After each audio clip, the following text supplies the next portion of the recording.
राम राज्य साकार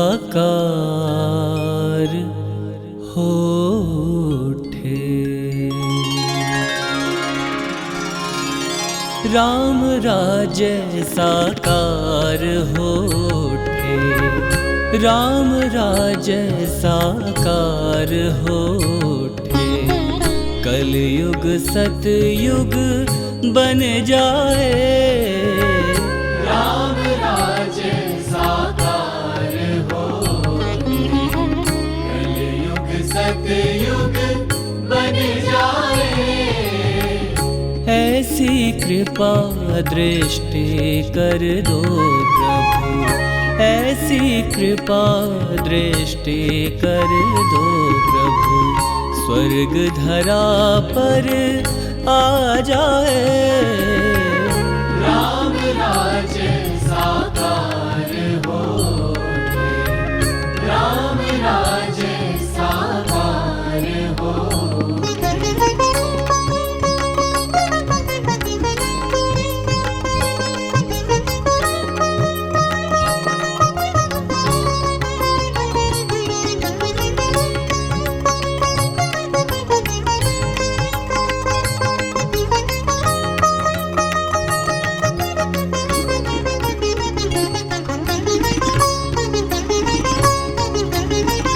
जनमानस में ज्ञान सूर्य का फैले ऐसा उजियारा। जनमानस में ज्ञान सूर्य का फैले ऐसा उजियारा। विकसित हो विश्वास सरों में। श्रद्धा सुमनों की माला। विकसित हो विश्वास सरों में। श्रद्धा सुमनों की माला। दैहिक दैविक भवतापों से। दैहिक दैविक भवतापों से सब मानव मुक्ति पाए। राम राज्य साकार होठे। राम राज्य साकार होठे।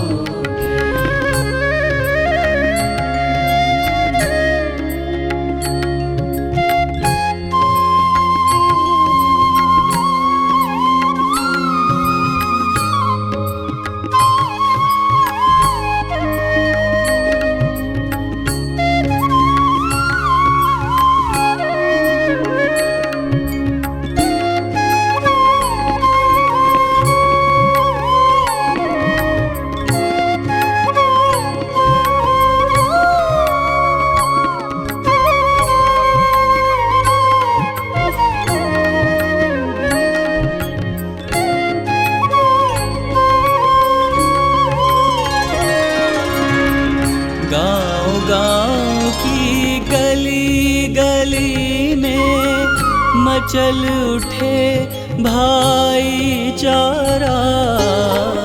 गाँव गाँव की गली गली में मचल उठे भाईचारा। नगर नगर की डगर डगर में गूंजे एकता का नारा। नगर नगर की डगर डगर में गूंजे एकता का नारा। उमड़ घुमड़ बादल शांति का। उमड़ घुमड़ बादल शांति का। नभ मंडल में छा जाए। राम राज्य साकार होठे। राम राज्य साकार होठे।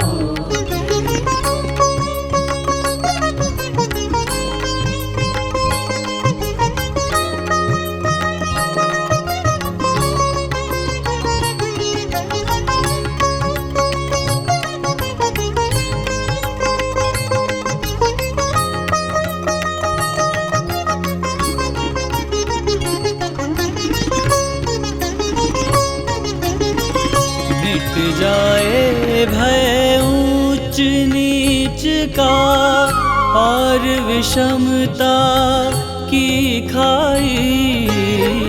मिट जाए भय ऊंच नीच का और विषमता की खाई। अखिल विश्व बंधुत्व भाव की बाजे घर घर शहनाई। अखिल विश्व बंधुत्व भाव की बाजे घर घर शहनाई। करुणा की मुक्तामणियों से, करुणा की मुक्तामणियों से हृदय सिंधु उफ ना जाए।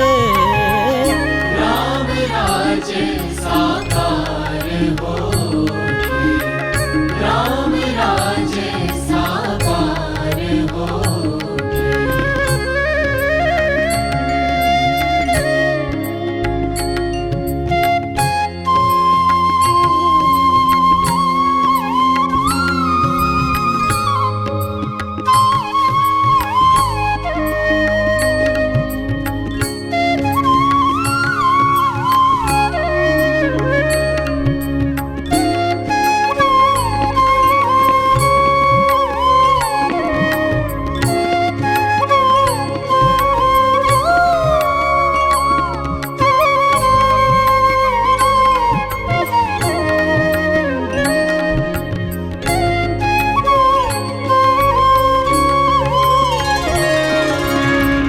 सत्संगति समीर की शीतल मंद चल उठे पुरवाई।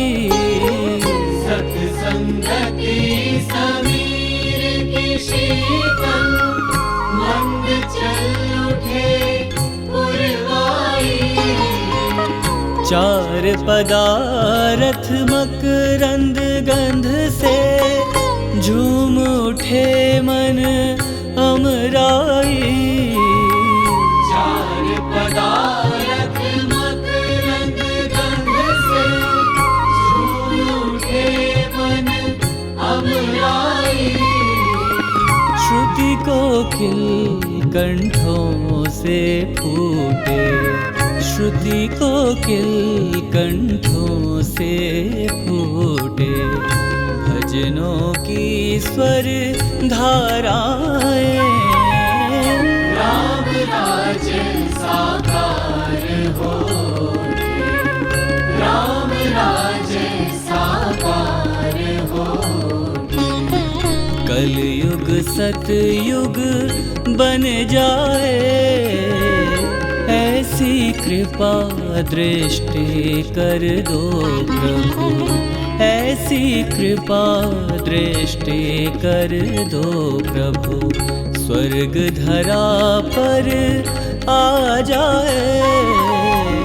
राम राज्य साकार होके, राम राज्य साकार होके, राम राज्य साकार होके।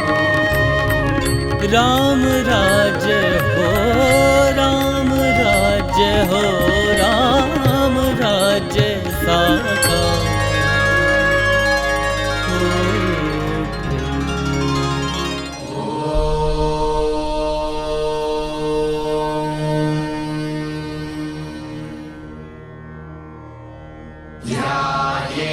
नित्यं महेशं रजतगिरिनिभं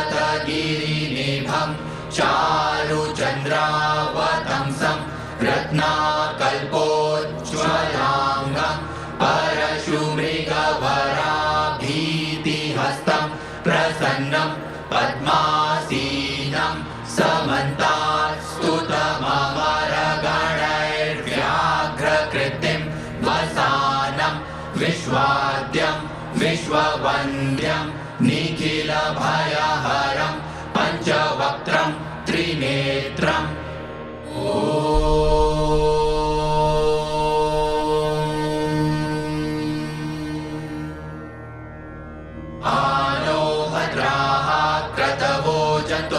विश्वतो दग्धासो अपनीता स उद्भिदः देवानो जथा सदमिद्रिधे असन्नप्रायुवो रक्षितारो दिवे दिवे देवानां भद्रासु मतिर्विजूयतां देवानागुरातिरभिरो निवर्तताम् देवानागुसंख्यमुपसेदिमा वयं देवान आयुः प्रतिरन्तु जीवसे तान् पूर्वयानि विदाहुमहे वयं भगमित्रमदितिं दक्षमश्रिधम् अर्चमणं वरुणगुं सोममश्विना सरस्वती नः सुभगा मयस्करत्त तन्नो वातो मयो भुवातु भेखजन् तन्माता पृथिवी तत्पिता द्यौः तद्ग्रावाणः सोमसुतो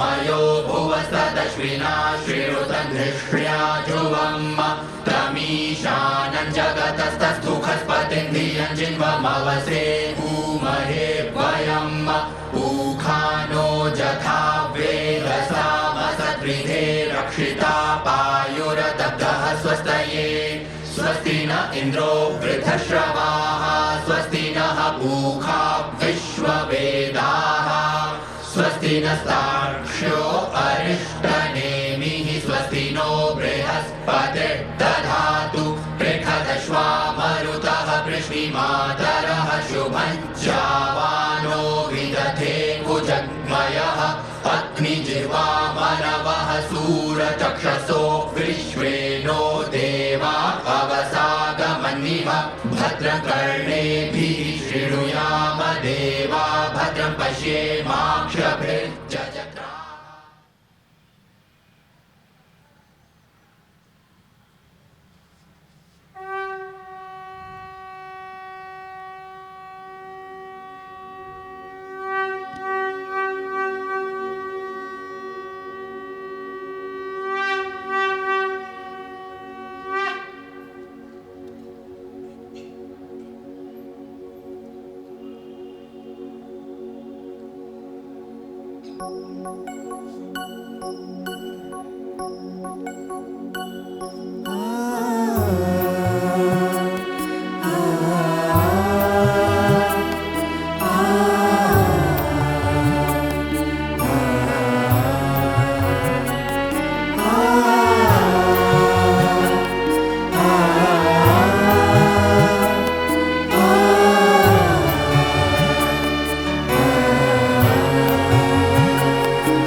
त्वां भजे जगदीश्वरं नररूपिणं रघुनन्दनं राघवं करुणाकरं राघवं करुणाकरं राम जय जय राम जय राम जय जय राम जय जय राम जय राम जय जय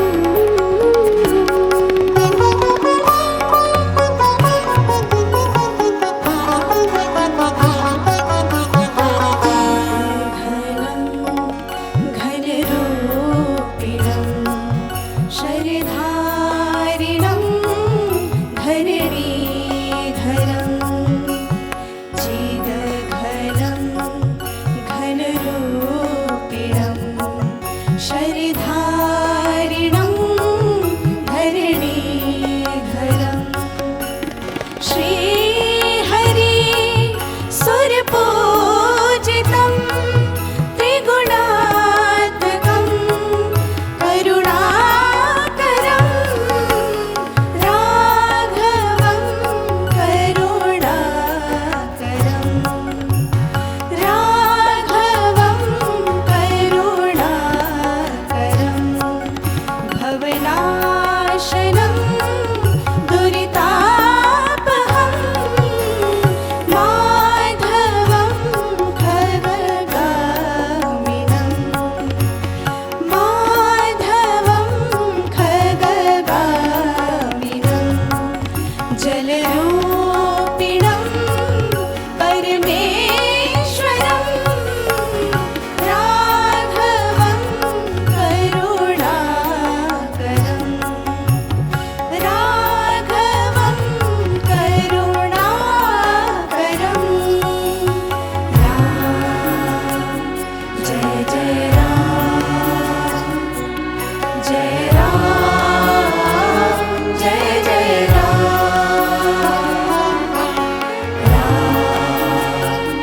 जय जय राम जय राम जय जय राम जय राम जय जय राम जय राम जय जय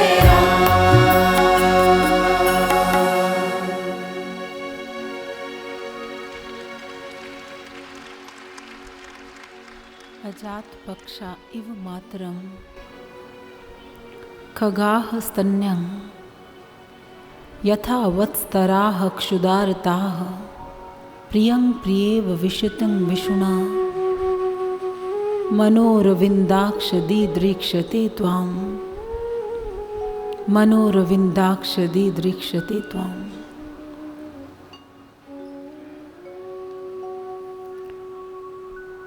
जिस प्रकार से पक्षियों के पंख विहीन बच्चे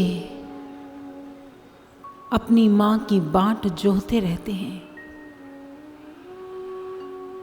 जिस प्रकार से भूखे बछड़े अपनी माँ का दुग्ध पीने के लिए आतुर रहते हैं, जैसे एक स्त्री अपने प्रवासी प्रियतम से मिलने के लिए उद्विग्न रहती है, हे प्रभु हमारा मन भी आपके दर्शनों के लिए छटपटाता है।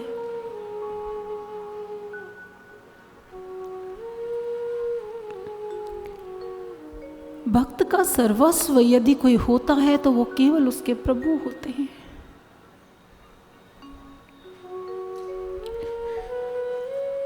भक्त कभी भी कल्पना ही नहीं कर सकता कि वो अपने प्रभु के बिना जीवित रह सकता है। यही तो प्रेम है। और प्रेमा भक्ति में अनन्यता का सर्वोपरि स्थान होता है। नारद भक्ति सूत्र में नारद जी बहुत सुंदर कहते हैं, अनन्याश्रयाणाम इति अनन्यता। अनन्य भाव अर्थात अपने प्रभु के अतिरिक्त किसी और का भाव ना होना। अपने जीवन में प्रभु के अतिरिक्त अन्य कोई नहीं।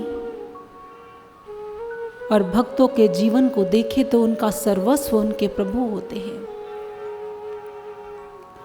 रहीम बहुत सुंदर कहते हैं, सर सूखे पंछी उड़े औरन देश सिधाए, कहे रहीम बिन पंख के दीन मीन कहाँ जाए। रहीम कहते हैं कि जल एक व्यक्ति की आवश्यकता हो सकती है। वो जल उसे मिले, चाहे कुछ समय के बाद मिल जाए, वो जीवित रह सकता है। लेकिन दीन मीन कहाँ जाए, क्योंकि उसका सर्वस्व ही जल है। जल है तो मीन है, जल नहीं तो मीन नहीं। ऐसे होते हैं भक्त जो सदैव भगवान के साथ जुड़े रहते हैं और अपने अक्स में भी प्रभु को देखने की कला जानते हैं। इस पार और उस पार तक पहुंच जाते हैं अपने प्रभु से मिलने के लिए। दीद है तो जिंदगी है, ऐसी ही गीत पर तो जीते हैं ये भक्त, जिनके हृदय से मात्र यही पुकार निकलती है, घृत बन मिलते रहो तुम, दीप बन जलता रहूंगा। प्रभु, यदि आप चाहते हैं मैं जलता रहूं, यदि आप चाहते हैं मैं चलता रहूं, तो घृत बनकर मिलते रहना। एक बार मेरा सौभाग्य हुआ गुरुदेव परम श्रद्धेय सर श्री आशुतोष महाराज जी के चरणों में बैठने का। तो महाराज जी ने कहा, जानते हो एक सच्चे भक्त की पहचान क्या होती है? वो ये नहीं कहता घृत बन मिलते रहो तुम, दीप बन जलता रहूंगा। उसके हृदय से यही पुकार उठती है, ना घृत मिले ना मिले ईंधन, ना प्रेम पवन मेरे राम, फिर भी जलते रहने का व्रत लेता हूं अभिराम। महाराज जी कहते, लेना और देना तो व्यापार है, ईंधन पाकर जलना बहुत सरल है। बात तो तब है जब बाहरी तौर पर प्रभु की कृपा और प्रेम की वो रस, वो बूंद ना मिले और फिर भी हमारी आंखें उसके दर्शनों के लिए तड़पती रहें। ये भक्ति है, महाराज श्री कहते।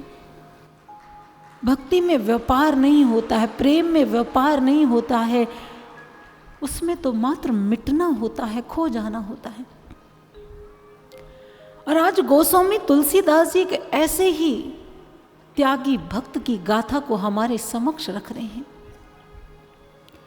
आज गोस्वामी तुलसीदास जी हमारे समक्ष भरत जी की गाथा को रखने वाले हैं। त्याग की प्रतिमूर्ति हैं भरत। गोस्वामी तुलसीदास जी कहते हैं कि प्रभु श्री राम जी ने स्वयं भरत रूपी समुद्र का मंथन किया और भरत के चरित्र को पूरे समाज के समक्ष प्रकट कर दिया। मथ प्रगट्यो सुर संत हित, उन्होंने प्रकट कर दिया भरत जी का चरित्र समस्त समाज के समक्ष, हम उनसे प्रेरणा ले सकें, हम उनसे प्रेम, त्याग और समर्पण को सीख सकें। यहां पर गोस्वामी तुलसीदास जी एक मंथन का प्रारूप देते हैं और हमें मंथन की ओर लेकर जाना चाहते हैं। उन्होंने कहा, एक समय आया कि जिस समय समुद्र मंथन हुआ देवताओं और दानवों के बीच में, और उसमें से अमृत तत्व मिला। गोस्वामी तुलसीदास जी कहते हैं कि एक साधक के जीवन में भी ऐसा ही मंथन चलता रहता है, निरंतर सद्गुणों का और दुर्गुणों का मंथन।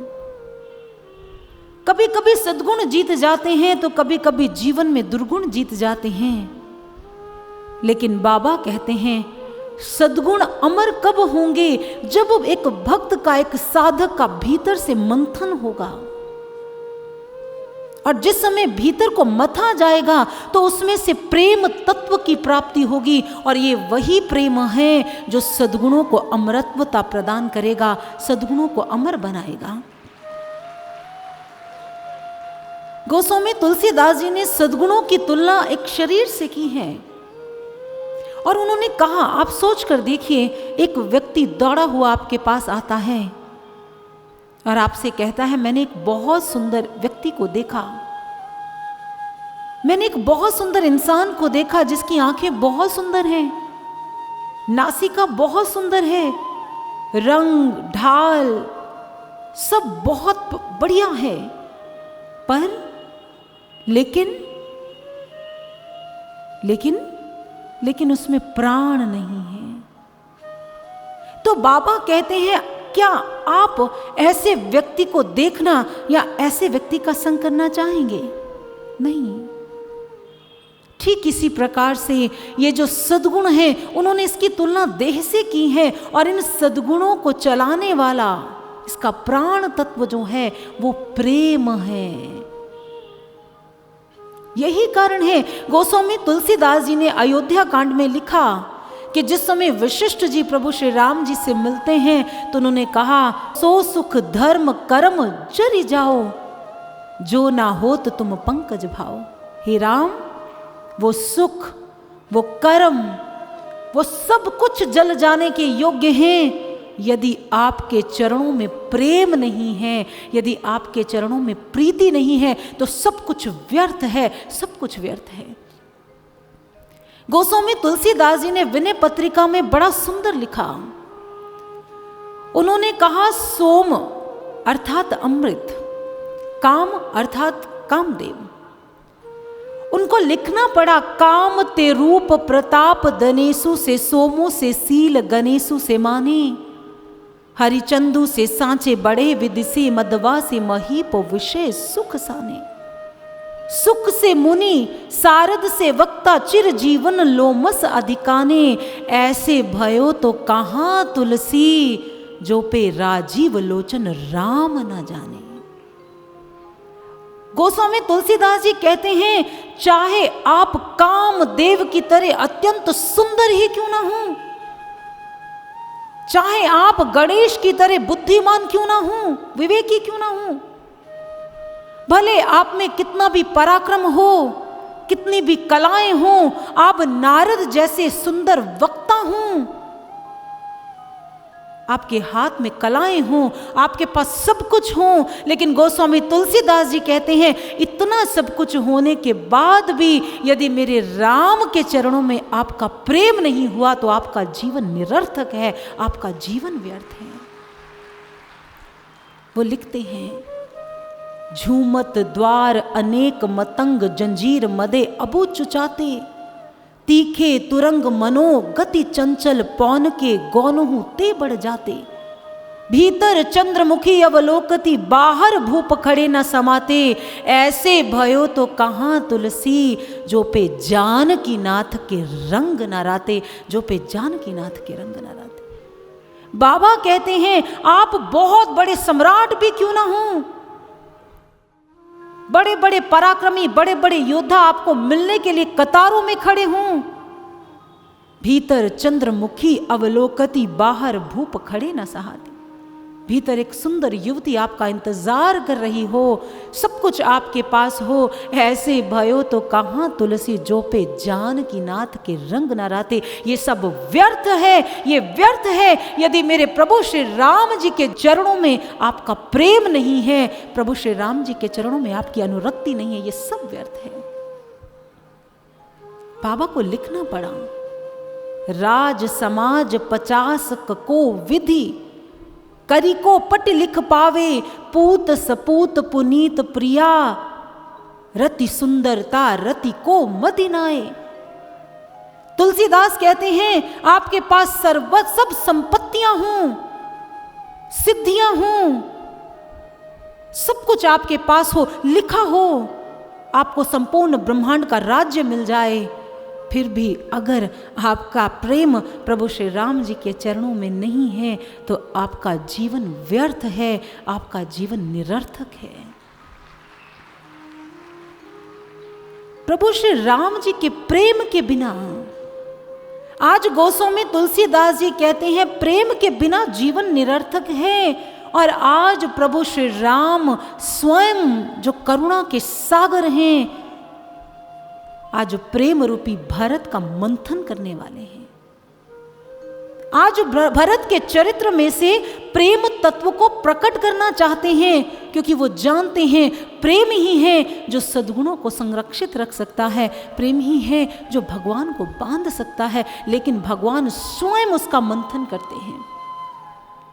गोस्वामी तुलसीदास जी कहते हैं बड़ी विचित्र बात है ना, प्रभु श्री राम स्वयं करुणा के समुद्र हैं और भरत जी प्रेम के समुद्र हैं। करुणा के समुद्र ने प्रेम के समुद्र का मंथन किया प्रेम तत्व निकालने के लिए। तो किसी ने बाबा से पूछा ऐसा क्यों? तो गोस्वामी तुलसीदास जी ने कहा क्योंकि प्रभु की कृपा तो निरंतर बरसती रहती है, हर जगह बरसती रहती है, लेकिन मेरे प्रभु श्री राम जी की कृपा को वही देख पाते हैं जिनके हृदय में प्रेम होता है। बिना प्रेम के उनकी कृपा नहीं दिखती। इसीलिए तो तुलसीदास जी ने लिखा राम नित कृपा करते हैं, कभी बोझल हाथ प्रभु का, कभी कोमल हाथ प्रभु का। उन्होंने कहा मेरे प्रभु कृपा करते हैं, लेकिन हम कृपा को क्या समझते हैं? सब कुछ अच्छा चल रहा है हमारे जीवन में, हम पर बड़ी कृपा है, हमारे जीवन में सब कुछ बहुत व्यवस्थित है, हमें सब कुछ मिल रहा है, बड़ी कृपा है। गोस्वामी तुलसीदास जी कहते हैं मेरी प्रभु की कृपा को ऐसे मत आंकना, कभी बोझल हाथ प्रभु का तो कभी कोमल हाथ प्रभु का। कभी प्रभु कठोर हो जाते हैं आपके लिए, वो भी कृपा है, और कभी आपके लिए इतने कोमल हो जाते हैं, वो भी मेरे प्रभु की कृपा है।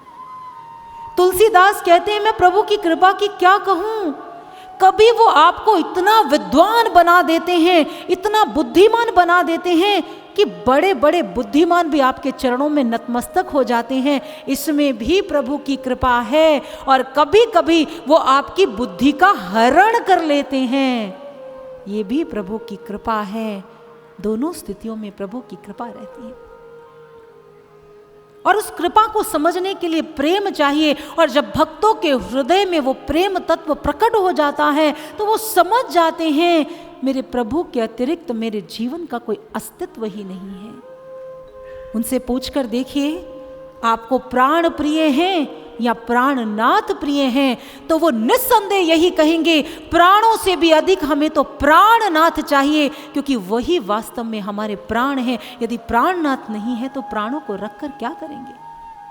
जिस समय सूरदास जी ध्यान की गहराइयों में उतरे, उस प्रेम की पराकाष्ठा को प्राप्त कर गए, तो वो समझ गए सर्वस्व मेरे प्रभु हैं। तो उन्होंने कहा प्रभु तुम मोहे प्राण ते प्यारो, प्रभु तुम मोहे प्राण ते प्यारो। और वे अपनी वाणी में क्या कहते हैं, आइए हम भी एक भजन के माध्यम से सुनते हैं।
हियो सुख पावत जो तो ही देखी हियो सुख पावत सो बड़ भागन वारो। हाँ प्रीतम तू मोहे प्राण ते प्यारो। प्रीतम तू मोहे प्राण ते प्यारो।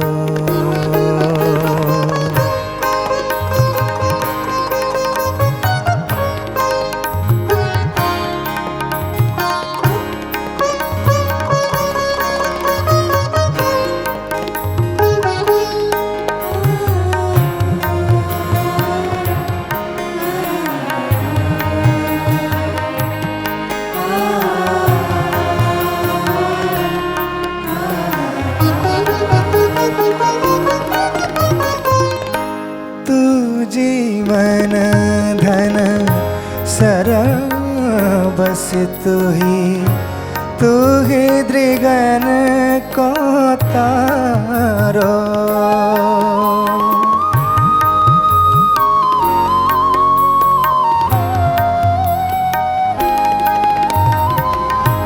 तू जीवन धन सर बस तू ही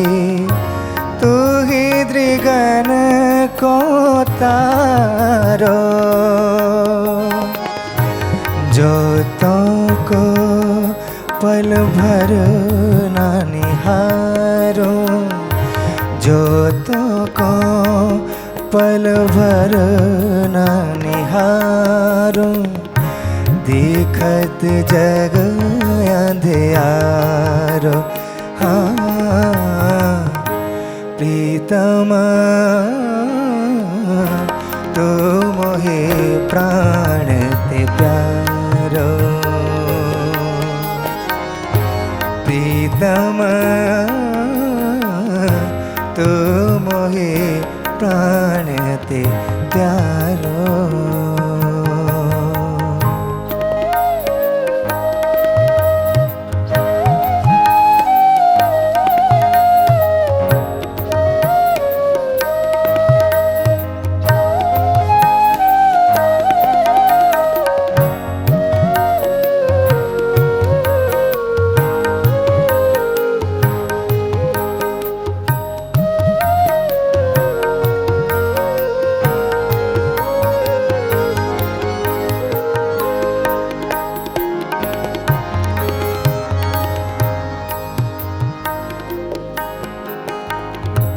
मोद बढ़ावन के कारण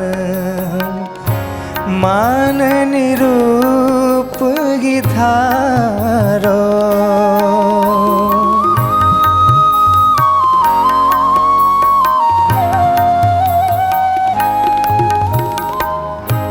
मोद बढ़ावन के कारण मान निरूप ही धारो। नारायण हम दो एक हैं। नारायण हम दो एक हैं। फूल सुगंध न न्यारो। हाँ प्रीतम तू मोहे प्राण ते प्यारो। प्रीतम तू मोहे प्राण ते प्यारो। जो तो ही देखी हियो सुख पावत। जो तो ही देखी हियो सुख पावत सो भड़ भागन वारो। हाँ प्रीतम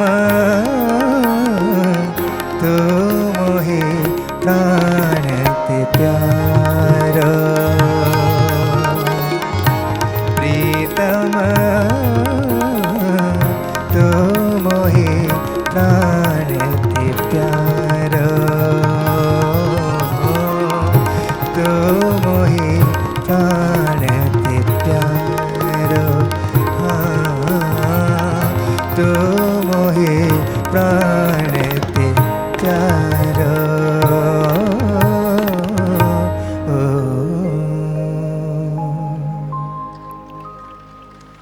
भक्तों के लिए प्रभु प्राणों से भी अधिक प्रिय होते हैं। और आज ऐसे ही भक्त की गाथा को सुनने वाले हैं हम। वास्तव में ये गाथा प्रभु श्री राम और भरत की है। वास्तव में ये गाथा प्रेम और समर्पण की गाथा है। वास्तव में ये गाथा स्वामी और सेवक की गाथा है।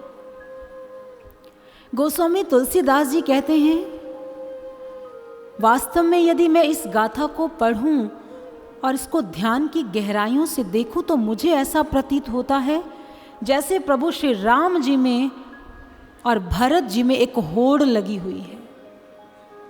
कौन सी होड़ लगी है? भरत जी चाहते हैं कि मैं छिप जाऊं और सारा संसार मेरे प्रभु श्री राम को जान जाए, और प्रभु श्री राम चाहते हैं कि मैं छिप जाऊं और सारा संसार मेरे भरत को जान ले। गोस्वामी तुलसीदास जी कहते हैं कि दोनों में होड़ लगी हुई है। यही कारण है कि भरत जी नहीं चाहते कि लोग मुझे जाने। वो चाहते हैं कि संपूर्ण आर्यावर्त अगर जाने तो प्रभु श्री राम जी को जाने। बाबा कहते हैं यही कारण है कि वो बहुत बहुत वर्ष ननिहाल में रहते थे। उनको लगता था कि मैं अयोध्या में रहूंगा तो मैं अपनी माँ कैकेयी के संपर्क में रहूंगा, कहीं मेरे प्रति मोह जागृत ना हो जाए। वो प्रभु राम से प्रेम करे। संपूर्ण अयोध्यावासी प्रभु श्री राम जी के गुणों को जाने। बाबा कहते हैं भरत चाहते हैं मैं छिप जाऊं और मेरे राम प्रकट हो जाएं। जिस समय भक्त की ऐसी इच्छा होती है तो भगवान क्या कहते हैं? भगवान भी यही चाहते हैं। प्रभु ने कहा यदि मेरा भरत मुझे प्रकट करने के लिए छिप सकता है, मुझसे दूर हो सकता है, तो मैं भी अपने भरत को प्रकट करने के लिए 14 वर्षों तक वन में जा सकता हूं, लेकिन मैं अपने भरत के चरित्र को संपूर्ण समाज के समक्ष रखूंगा। गोस्वामी तुलसीदास जी से किसी ने कहा बाबा यदि भरत ना होते तो क्या होता? तो उन्होंने कहा यदि भरत ना होते तो त्याग, प्रेम, समर्पण समाज को कौन सिखाता? ये भरत जी का चरित्र ही तो है। और गोस्वामी तुलसीदास जी प्रारंभ करते हैं यूं तो भरत जी ननिहाल में हैं, लेकिन इधर प्रभु 14 वर्षों के वनवास में चले गए और इधर राम राम कहे राम, राम राम कहे राम। महाराज दशरथ जी राम राम का स्मरण करते हुए उन्होंने अपने प्राणों का परित्याग कर दिया और संपूर्ण अयोध्या नगरी सूनी हो गई। बाबा कहते कि उसी समय गुरु वशिष्ठ जी दूतों को आदेश देते हैं जाओ भरत को लेकर आओ, लेकिन भरत को कुछ बताना मत, यहाँ की किसी भी स्थिति से परिचित मत करना, बस उनको कहना उनके गुरु ने उन्हें याद किया है, उन्हें लेकर आए। दूत चल पड़ते हैं भरत जी को लेकर आने के लिए, लेकिन भरत जी तो भक्त हैं। भरत जी पहले ही ननिहाल में शत्रुघ्न से कहते हैं भ्राता ना जाने क्यों आजकल मेरा हृदय बहुत विह्वल रहता है, मुझे प्रभु श्री राम की बहुत याद आती है, पिता महाराज बहुत याद आते हैं, और मैंने कल एक दुःस्वप्न देखा। मैंने देखा एक उल्टा स्त्री प्रभु श्री राम जी के राजसी वस्त्रों को खींच रही है। मुझे ऐसा प्रतीत हो रहा है कि अयोध्या में कुछ भी सही नहीं है, अवश्य कोई अनहोनी घटना घटित हुई है। भ्राता हम कैसे अयोध्या में जाएं? अभी भरत जी ऐसी चर्चा कर ही रहे होते हैं, तभी दूतों का आगमन हो जाता है। जिस समय दूतों का आगमन हुआ तो भरत जी की आशंकाएं सत्य साबित होने लगी और दूतों के साथ रथ पर आरूढ़ होकर चल पड़े। मन बहुत विह्वल है, जानना चाहते हैं कि आखिर गुरुदेव उन्हें शीघ्र अतिशीघ्र क्यों बुलाना चाहते हैं। बाबा कहते हैं कि जिस समय अयोध्या के मुख्य द्वार पर पहुंचे, संपूर्ण नगरी को सूना देखा तो भरत जी विह्वल हो उठे। भरत जी ने कहा शत्रुघ्न हमारी नगरी कभी ऐसी नहीं थी, ये तो दुल्हन की तरह सजी रहती थी, आज संपूर्ण नगरी में मातम क्यों है? मेरा मन बहुत व्यथित हो रहा है, विह्वल हो रहा है। शीघ्र अतिशीघ्र चलो। ये देखो तट सूने हैं, जिन तटों पर ना जाने कितने लोग आनंद से विहार किया करते थे, भ्रमण किया करते थे, आज यहाँ कोई दृष्टिगोचर ही नहीं हो रहा है। जो सरयू प्रभु श्री राम जी को देखकर उछाल भरती थी, आज उसका मुख भी मलान है। ऐसा लग रहा है कि संपूर्ण नगरी को किसी दावा अग्नि ने जला दिया हो।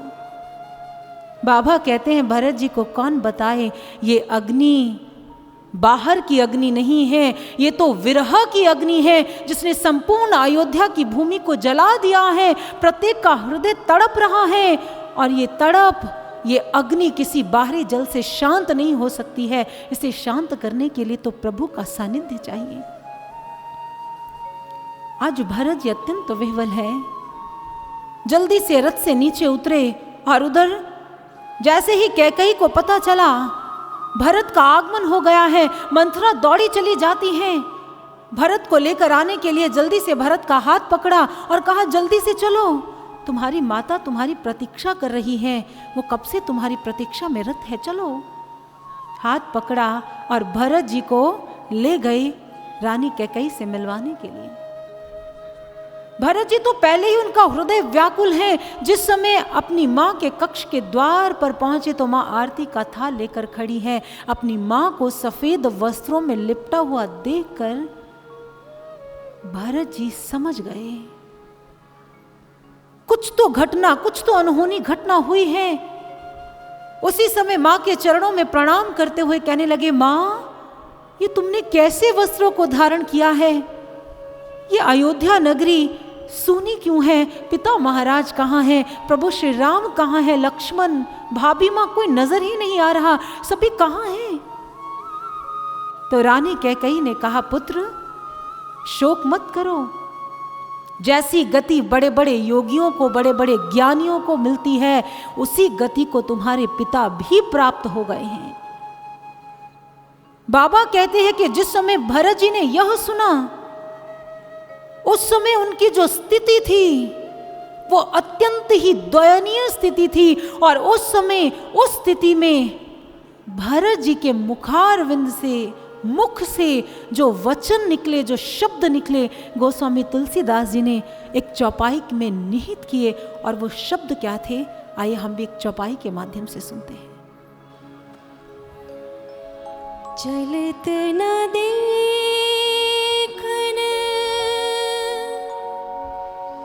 पायो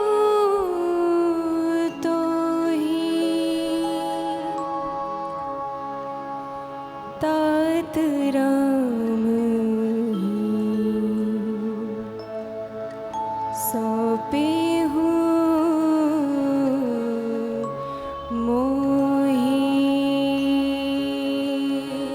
बहुरे धीर धरे उठे संभारे कहो पितु मरन हेतु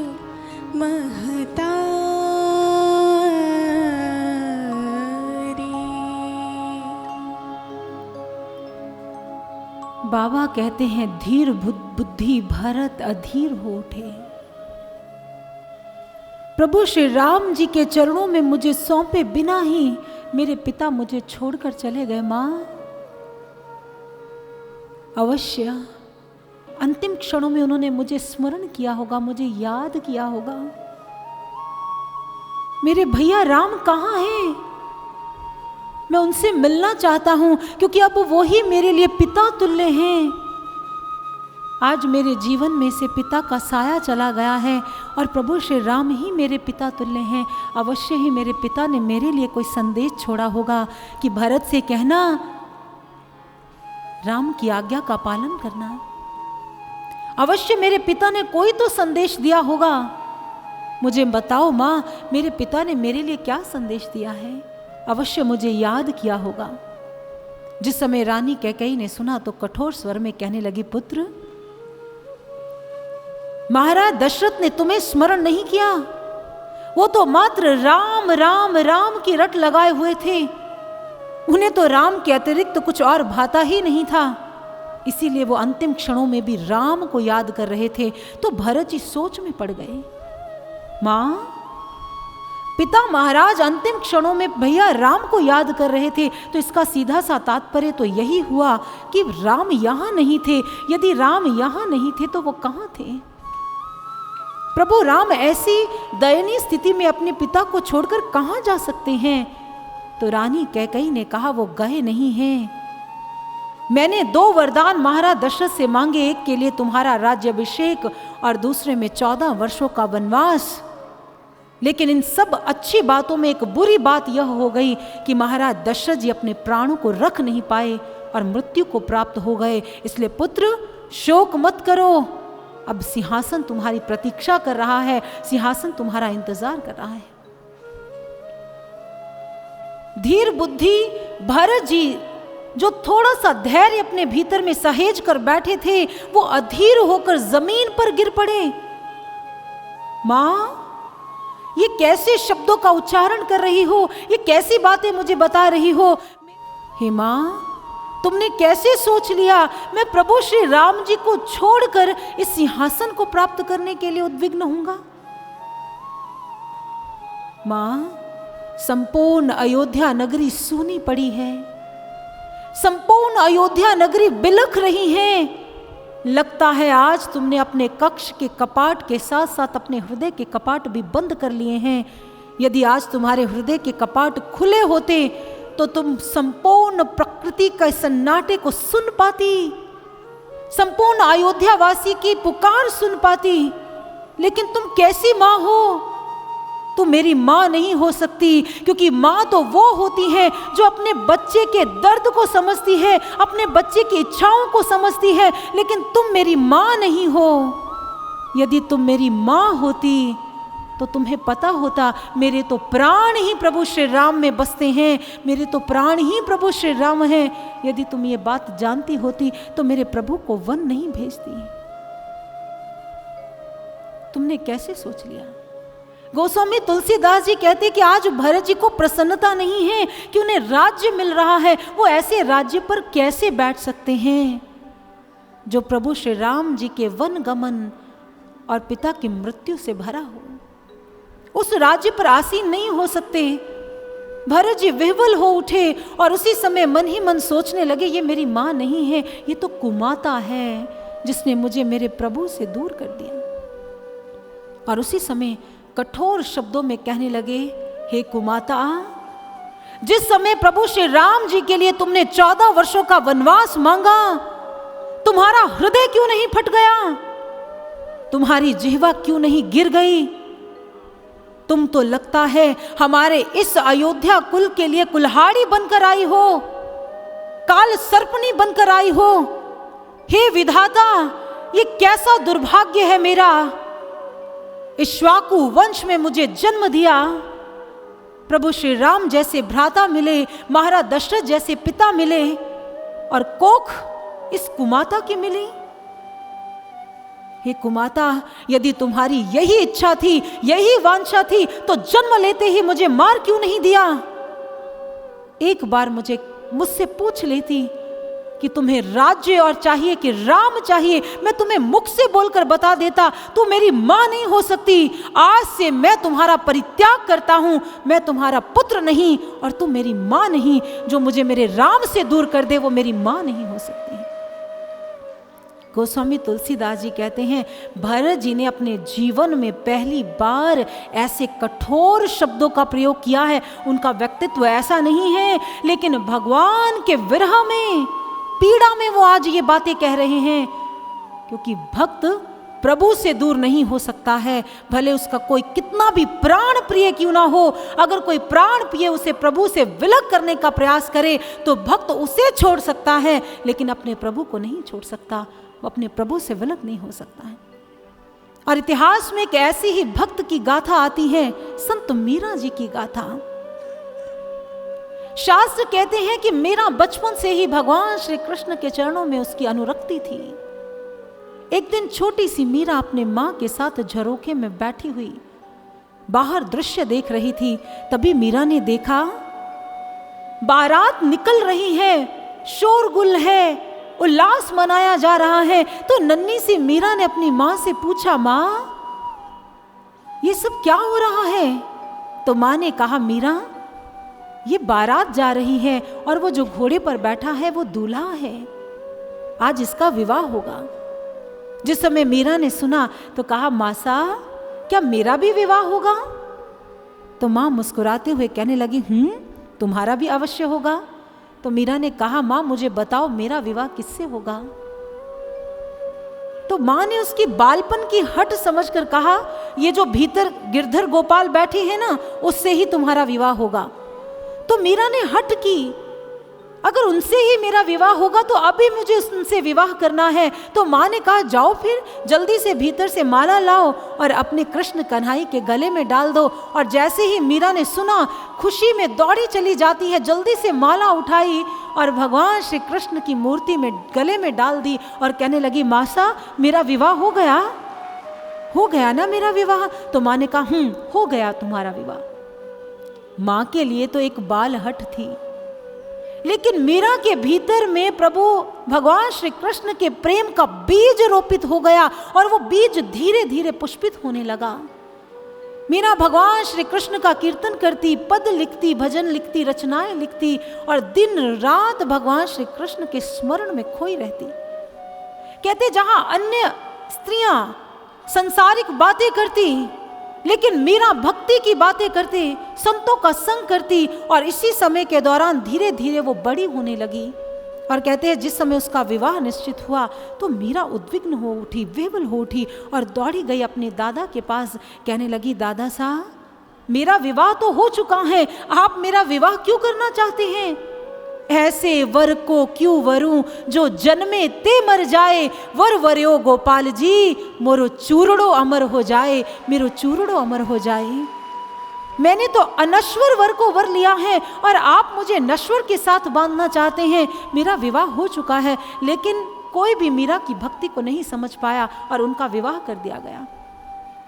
विवाह के पश्चात भी संत मीरा, उनका प्रेम, उनकी भक्ति, उनका विश्वास दिन प्रतिदिन बढ़ता चला जा रहा था। पग घुंघरू बांध मीरा नाची रे, सास कहे कुल नासी रे। घुंघरू बांध लिए, भगवान श्री कृष्ण की भक्ति में दीवानी हो गई। लोग कहने लगे ये कुल कलंकनी है। मीरा सब सहन करती रही, लेकिन जिस समय संत मीरा को भगवान कृष्ण की भक्ति से तोड़ने का प्रयास किया जाने लगा, उनको भगवान से अलग करने का प्रयास किया जाने लगा, तो मीरा विह्वल हो उठी, क्योंकि कोई भी भक्त ये सहन नहीं कर सकता कि कोई उनके और प्रभु के बीच में बाधक बन जाए। तो एक दिन मीरा बड़ी परेशान हो गई, उन्हें मार्ग ही नहीं मिल रहा था। और उस समय उन्होंने गोस्वामी तुलसीदास जी को एक पत्र लिखा और अपने मन की पीड़ा, अपने मन की वेदना को लिखते हुए कहा, तुलसीदास जी मैं प्रभु की भक्ति नहीं छोड़ सकती, लेकिन ये परिवार के सदस्य मुझे भक्ति करने नहीं देना चाहते, इसलिए मुझे बताएं मैं क्या करूं। मेरी विह्वलता को दूर कीजिए, मेरा मार्ग प्रशस्त कीजिए। और जिस समय वो पत्र गोस्वामी तुलसीदास जी को मिला तो उन्होंने उनके उस प्रश्नों के उत्तर में एक पत्र लिखा और उस पत्र में उन्होंने संत मीरा का मार्गदर्शन करते हुए कहा, जाके प्रिय न राम वैदेही तज्यो कोटि वैरी संग, यद्यपि परम सनेही, यद्यपि परम सनेही, यद्यपि परम सनेही।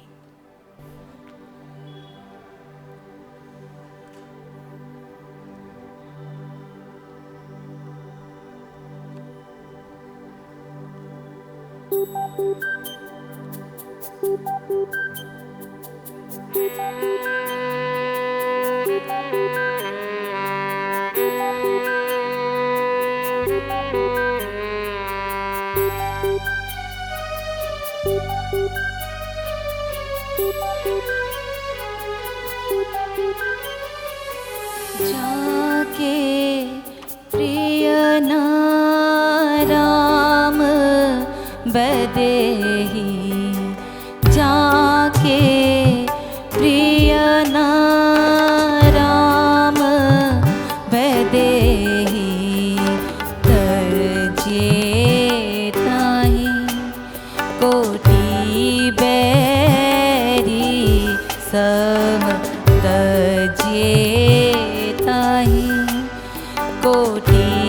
बैरी सम जदपि परम स्नेही जाके प्रिय राम वैदेही जाके प्रिय राम वैदेही।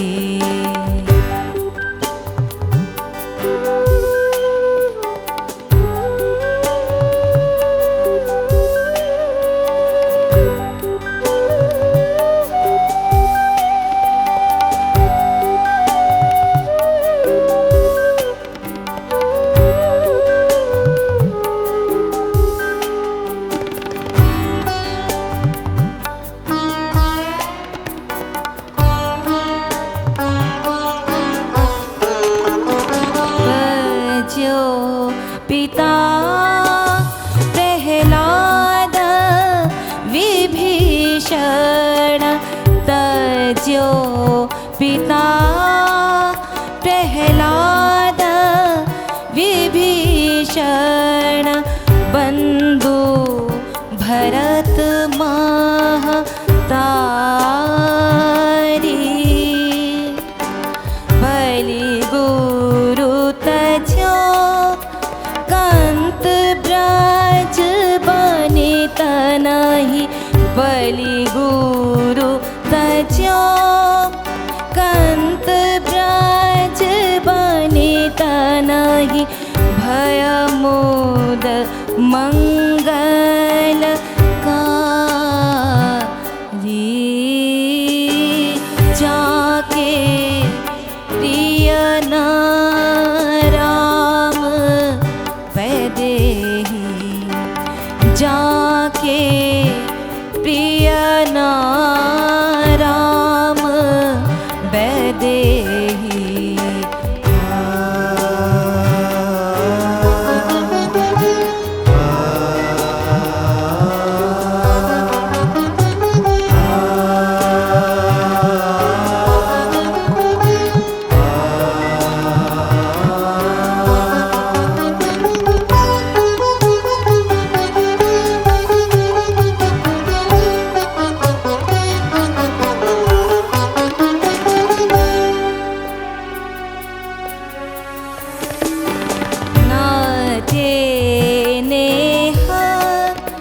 राम के मनियत नाते नेहा राम के मनियत सुहृद सुसेव्य जहाँ लो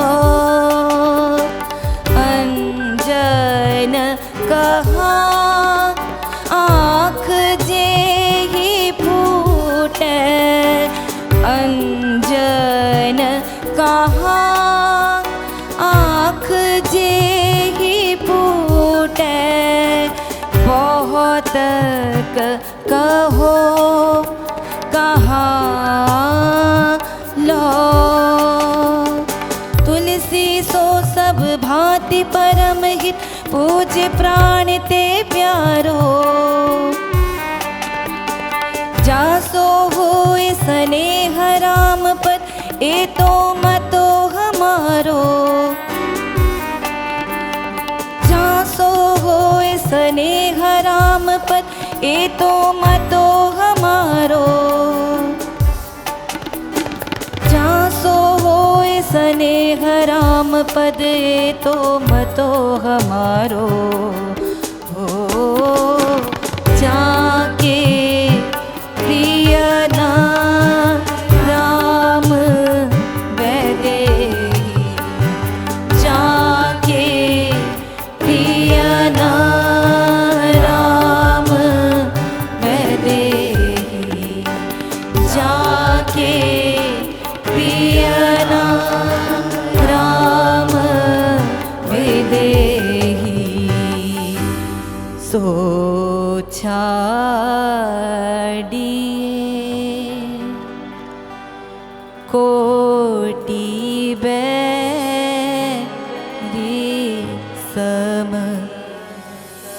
जदपि परम स्नेही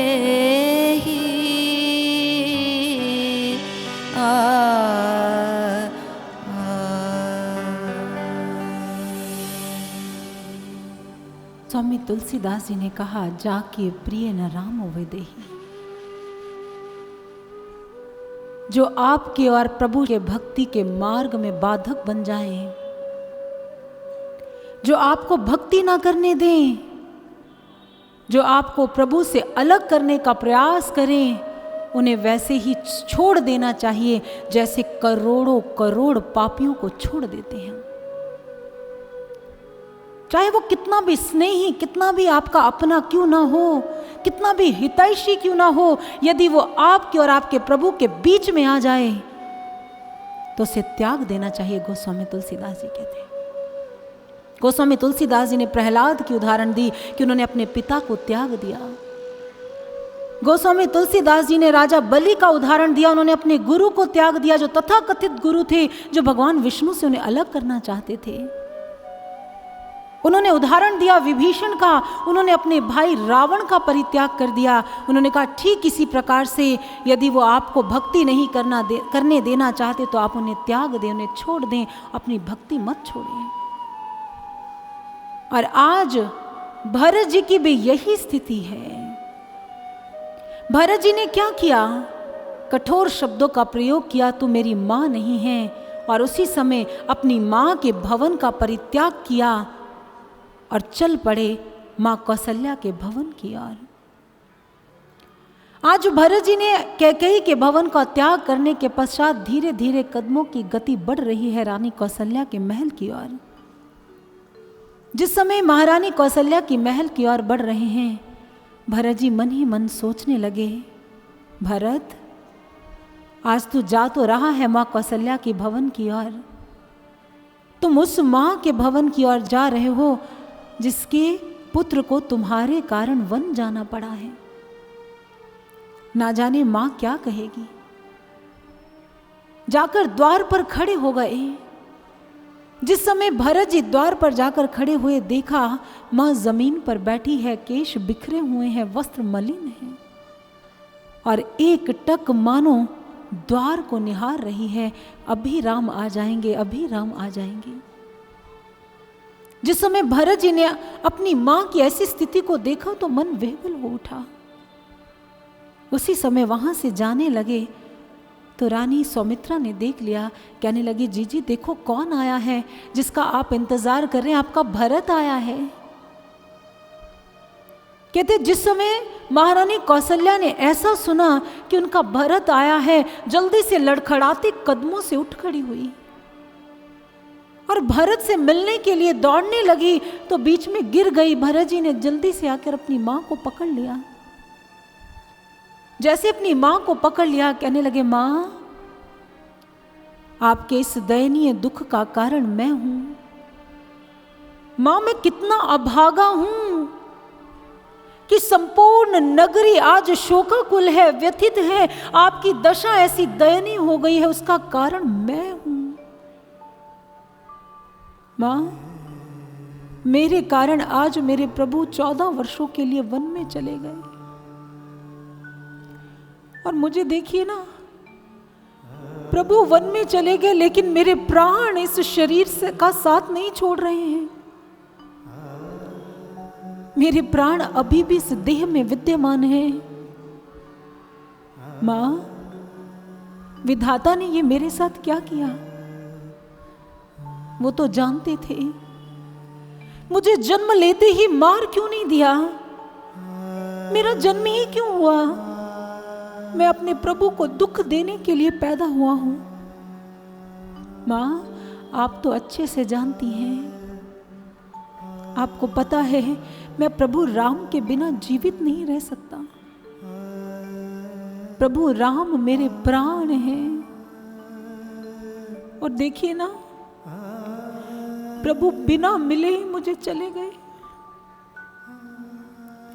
एक बार नहीं सोचा, एक बार भी, कि उनका नादान भक्त ये भरत कैसे चलेगा। माँ, मैं तो नादान हूं, ना जाने कितनी गलतियां करता हूं, लेकिन जब प्रभु होते हैं तो वो मुझे क्षमा कर देते हैं। मैं जानता हूं प्रभु मुझसे रूठ कर चले गए। मैं अपने प्रभु को कैसे मनाऊं माँ? तुम ही बताओ, मैं अपने प्रभु के बिना कैसे जीवित रहूं? आज भरत जी विह्वल है, तड़प रहे हैं। ये एक भक्त ही समझ सकता है भरत जी की स्थिति को। आज भरत जी की स्थिति उस बच्चे की तरह है, जो बच्चा अपनी माँ के साथ मेला देखने जाता है, जिद करता है, भांति भांति के खिलौने मांगता है, मिठाइयाँ मांगता है, कभी लड़ता है, कभी जिद करता है। लेकिन यदि उसी बच्चे का हाथ अपनी माँ से छूट जाए तो वो विह्वल हो उठता है। भले उसे सब मिठाइयाँ दें, वस्त्र दें, खिलौने दें, लेकिन उस समय उसे वो खिलौने अच्छे नहीं लगते, क्योंकि उसे केवल अपनी माँ चाहिए। ठीक इसी प्रकार से आज भरत जी कह रहे, मुझे और कुछ नहीं चाहिए माँ, मुझे केवल मेरे प्रभु चाहिए। भरत जी दयनीय स्थिति में हैं। आप एक भूखे से पूछ कर देखें, भोजन की क्या कीमत होती है। आप एक अनाथ से पूछ कर देखें, उनके गुरु की क्या कीमत होती है। एक भक्त से पूछ कर देखें, उसके जीवन में उसके भगवान की क्या कीमत होती है। हमसे पूछिए। आज भरत जी अत्यंत विह्वल हैं। माँ, मुझे बताओ, मेरे जीवन का आधार स्तंभ ही छिन गया है। ऐसे लग रहा है कि मेरे जीने की कोई वजह ही नहीं है। मुझे आप बताओ, मैं क्यों जीऊं और किसके लिए जीऊं? आज भरत अपनी माँ के चरणों में गिर पड़े और गुहार लगाते हुए कहने लगे, माँ जननी, मैं न जीऊं बिन राम, मैं न जीऊं बिन राम।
मैं ना जीऊं बिन राम, बिन राम, बिन राम, बिन राम, बिन राम,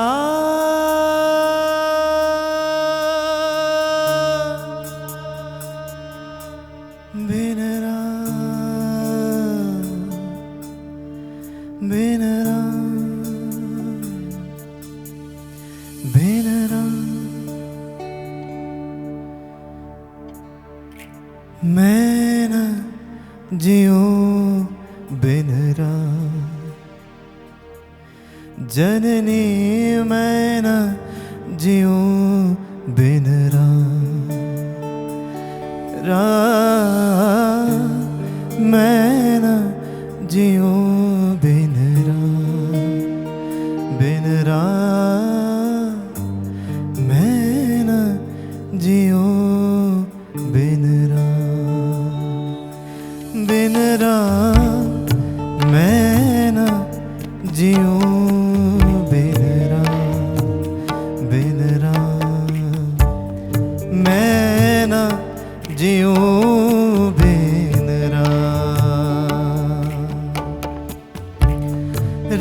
राम लखन सिया बनहि गवन कीन्हे राम लखन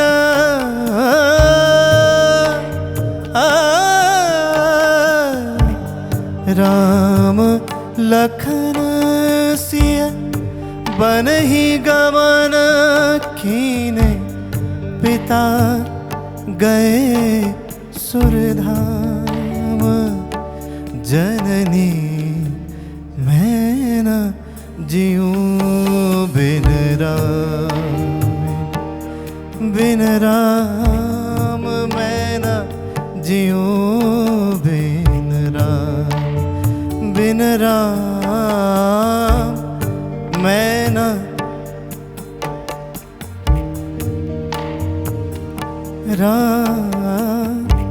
मैं न जीऊं बिन राम।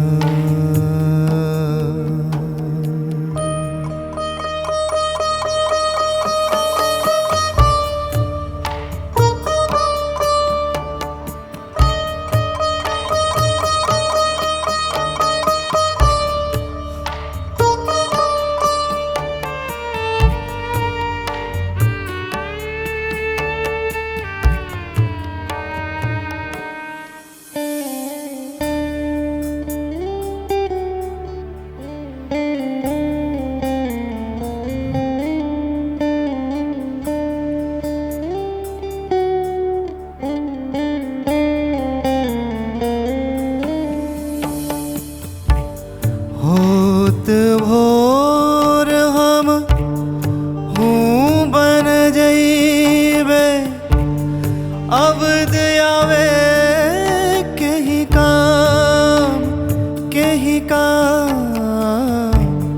कपटी कुटिल कुबूदिया भागिन कौन दियो इन्ह ज्ञान हे जननी मैं न जीऊं बिन राम मैं न जीऊं बिन राम मैं न जीऊं बिन राम मैं न जीऊं।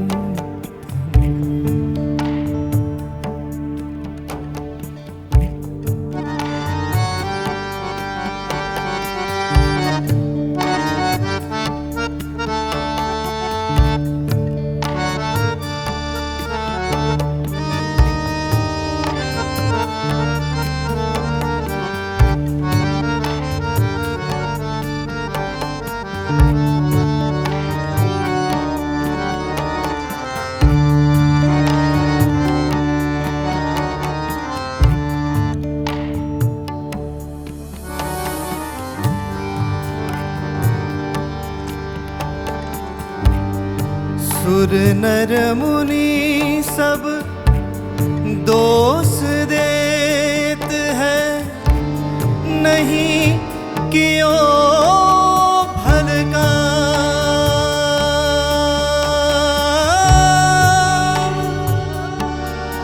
हे जननी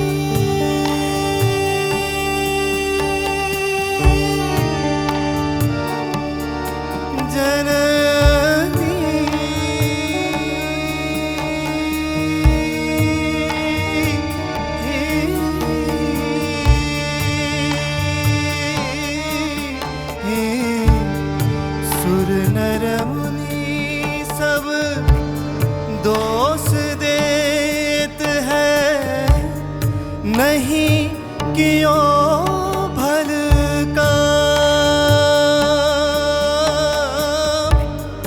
तुलसीदास प्रभु आस चरणन के तुलसीदास प्रभु आस चरणन के आस चरणन के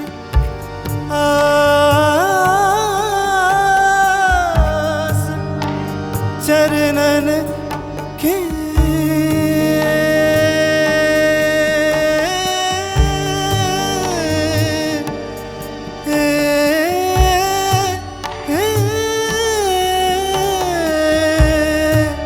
आस आस चरणन के चरणन के आस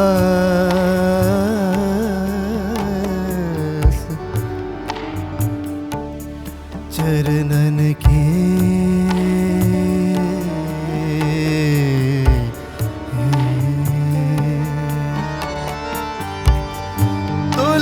तुलसीदास प्रभु आस चरणन के तुलसीदास प्रभु आस चरणन के भय विदाता बाम हे जननी मैं ना जियूं बिन राम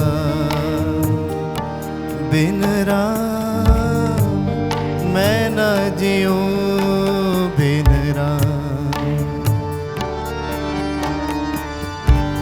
राम लखन सिया बनहि गवन कीन राम लखन राम लखन राम लखन बनहि गवन कीनो पिता गए सुरधाम हे जननी मैं ना जियूं बिन राम मैं ना जियूं बिन राम मैं ना जियूं बिन राम मैं ना जियूं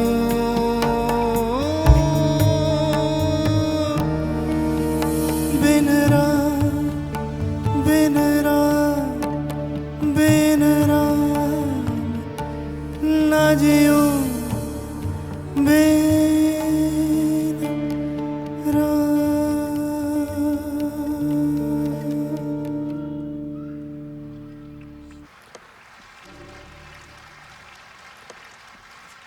દિવ્ય જ્યોતિ જાગૃતિ સંસ્થાન શ્રી રામકથાના 5મા દિવસમાં પધારેલ અતિથિશ્રીઓ યજમાનશ્રીઓ તેમજ બધા જ ભક્તજનોનું હાર્દિક સ્વાગત કરે છે, અભિવાદન કરે છે. આજના કાર્યક્રમનું દીપ પ્રજ્વલનની વિધિ સંપન્ન કરીશું, તો તેને માટે આગ્રહ કરીશું.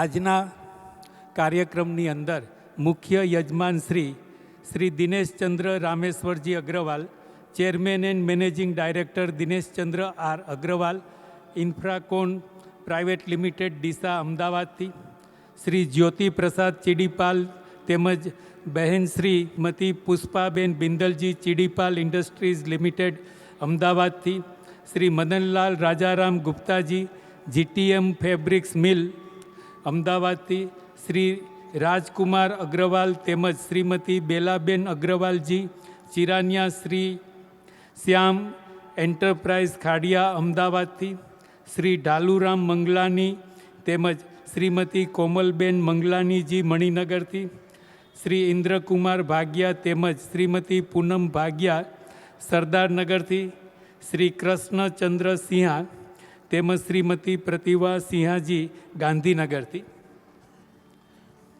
આજના દૈનિક યજમાનશ્રીઓ શ્રી વિજયકુમાર શાહ તેમજ શ્રીમતી કિરણદેવી શાહ ભુજથી, શ્રી દિનેશ પ્રસાદ તેમજ શ્રીમતી નીતિકા પ્રસાદ ગાંધીનગરથી, શ્રી કૌસ્તુભ કુલકર્ણીજી વડોદરાથી, શ્રી શ્યામજી જોડીવાલ તેમજ શ્રીમતી શાંતિદેવી જોડીવાલ અમદાવાદથી.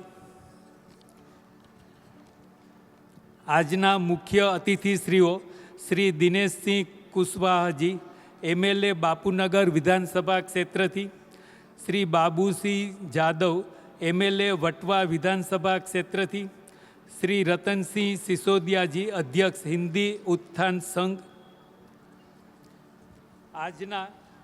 આજના વિશિષ્ટ અતિથિશ્રીઓ શ્રી યોગેશભાઈ ગઢવીજી પ્રદેશ ઉપાધ્યક્ષ OBC મોરચા BJP તેમજ પ્રસિદ્ધ લોક ગાયક, શ્રી જયેશભાઈ ગઢવીજી, શ્રી ઋષિકેશ રામાનીજી ટ્રસ્ટી ભારત વિકાસ પરિષદ ગુજરાત, શ્રી અશોકભાઈ કુલકર્ણી ક્ષેત્રીય સેવા પ્રમુખ ભારત વિકાસ પરિષદ ગુજરાત, શ્રી અશોક કુમાર અગ્રવાલ ક્યુબિટ હેલ્થકેર અમદાવાદથી, શ્રી નંદ કિશોર અરોડાજી સમાજસેવી શાસ્ત્રીનગરથી, શ્રી અતુલભાઈ મિશ્રાજી સાંઈનાથ કન્સ્ટ્રક્શન ચાંદખેડાથી, શ્રી હરિપ્રકાશ શર્માજી મહામંત્રી BJP ચાંદખેડાથી, શ્રી ધર્મેશભાઈ જોશી સમાજસેવક, શ્રીમતી રીટાબેન રાજેન્દ્રભાઈ પટેલ કાઉન્સિલર ચાંદખેડાથી. આ બધા જ મહાનુભાવોને નિવેદન કે તેઓ સ્ટેજ પાસે આવીને દીપ પ્રજ્વલનની વિધિને સંપન્ન કરે, અને હું આગ્રહ કરીશ કથા વ્યાસશ્રીજીને કે તેઓ કથાને આગળ સંપન્ન કરે. गोस्वामी तुलसीदास जी लिखते हैं कि भरत जी अत्यंत विह्वल हैं और रुदन कर रहे हैं. जिस समय माँ कौशल्या ने देखा, कहने लगे, पुत्र रुदन मत करो, पिता की अंत्येष्टि करो, अभी बहुत से कार्य करने शेष हैं. और बाबा कहते हैं पिता की अंत्येष्टि की और उसके पश्चात सभा के बीचों बीच भरत खड़े हैं, अपने सारे कार्यों से निवृत्त हो चुके हैं. जिस समय गुरु वशिष्ठ जी ने देखा, भरत को देखकर कहने लगे, भरत सिंहासन तुम्हारी प्रतीक्षा कर रहा है, ये आर्यवर्त का संपूर्ण राज्य तुम्हारी प्रतीक्षा कर रहा है, इस सिंहासन पर आरूढ़ हो जाओ. महाराज दशरथ की भी यही इच्छा थी और प्रभु श्री राम जी की भी. जिस समय भरत जी ने सुना तो दोनों हाथ जोड़ लिए, कहने लगे, गुरुदेव मैं इस सिंहासन पर नहीं बैठ सकता, मुझे ये सत्ता, ये वैभव, ये संपत्ति कुछ नहीं चाहिए, मुझे ये पद अभिलाषा नहीं है. समस्त अयोध्यावासी वहां पर विद्यमान है. तो गुरु वशिष्ठ जी ने कहा, भरत तो आज सबके सामने तुम त्यागी बन रहे हो. जिस राज्य को पाने के लिए बड़े बड़े राजा युद्ध करते हैं और फिर इस आर्यवर्त की भूमि को विजित करते हैं, उस राज्य को तुम्हें सहज ही दिया जा रहा है और तुम अस्वीकार कर बहुत बड़े त्यागी बनना चाहते हो. जिस समय गुरु वशिष्ठ जी ने ऐसा कहा तो भरत जी ने दोनों हाथ जोड़ लिए. उन्होंने कहा, प्रभु मैं त्यागी नहीं, मैं तो बहुत बड़ा लोभी हूं, लोभी. तो वशिष्ठ जी को कहना पड़ा. उन्होंने कहा, भरत लोभी तो वो होता है जो पद का अभिलाषी होता है, जिसे पद चाहिए, और तुम तो पद को ठुकरा रहे हो, तुम लोभी कैसे हुए. भरत ने कहा, गुरुदेव मैं लोभी हूं, क्योंकि आप तो जानते हैं लोभी व्यक्ति कम में संतुष्ट नहीं होता है, उसे बहुत चाहिए होता है. आपके द्वारा दिए गए इस पद को मैं प्राप्त नहीं कर सकता, क्योंकि इससे मैं संतुष्ट नहीं हो सकता, मेरा लोभ इससे कहीं अधिक है. तो गुरु वशिष्ठ ने कहा, यदि ये पद नहीं चाहिए, मुझे लगता है इस पद से ऊपर तो कोई है ही नहीं है, कोई और पद ही नहीं है जिसे पाकर तुम संतुष्ट हो सकते हो. तो भरत जी ने कहा, गुरुदेव इस अयोध्या के पद के अलावा भी प्रभु के 2 चरण पद हैं, जिन्हें पाकर मैं धन्य हो जाऊंगा, जिन्हें पाकर मैं अपने जीवन को सार्थक और सिद्ध कर लूंगा. तो मैं तो लोभी हुआ ना. एक पद से अभिलाषा शांत नहीं होगी, मुझे तो 2 चरण कमल चाहिए, मुझे और कुछ नहीं चाहिए.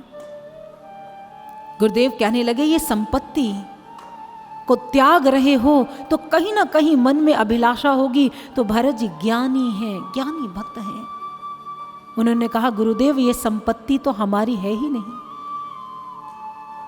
आपको लगता है ये संपत्ति सर्व रघुकुल की माही, ये तो रघुकुल शिरोमणि प्रभु श्री राम जी की संपत्ति है, क्योंकि वही संपूर्ण विश्व के नायक हैं, इस संपूर्ण विश्व के स्वामी हैं। पिता महाराज से पूर्व ये संपत्ति किसी की थी, उसके पूर्व किसी और की थी। ये संपत्ति तो व्यक्तियों की, राजाओं की है ही नहीं, ये तो राजाओं के राजा महाराजा प्रभु श्री राम की संपत्ति है। ये संपूर्ण सृष्टि के वो मालिक हैं, वो त्याग सकते हैं। हमारा जो है ही नहीं तो वो त्याग क्या सकते हैं? ऐसा कुछ है ही नहीं जो मैं त्याग सकूं। यदि ये मेरी संपत्ति होती तो मैं त्यागी बनता। दादू दयाल जी बहुत सुंदर कहते हैं, वो कहते हैं तन भी तेरा मन भी तेरा, तेरा पिंड पुराण। हे प्रभु ये तन, ये मन, ये पिंड, ये सब आपका है। तो एक भक्त ने दादू दयाल से पूछा, आपने तो सब कुछ दे दिया, आप तो रीते हाथों रह गए, आपके पास क्या आया? उन्होंने कहा तन भी तेरा, मन भी तेरा, तेरा पिंड पुराण। सब कुछ उसका है, लेकिन वो ईश्वर मेरा है, इसलिए मुझे किसी बात की कोई चिंता नहीं है। भले ये सब कुछ चला जाए, लेकिन मेरे पास मेरे भगवान हैं, मेरे पास मेरे ईश्वर हैं। आज भरत जी को इतना बड़ा राज्य, इतनी बड़ी संपत्ति मिली, लेकिन उन्हें आनंद ही नहीं है, उन्हें सुकून नहीं है, उन्हें खुशी, कोई प्रसन्नता नहीं हुई। भरत जी अपने जीवन चरित्र से हमें कुछ समझाना चाहते हैं।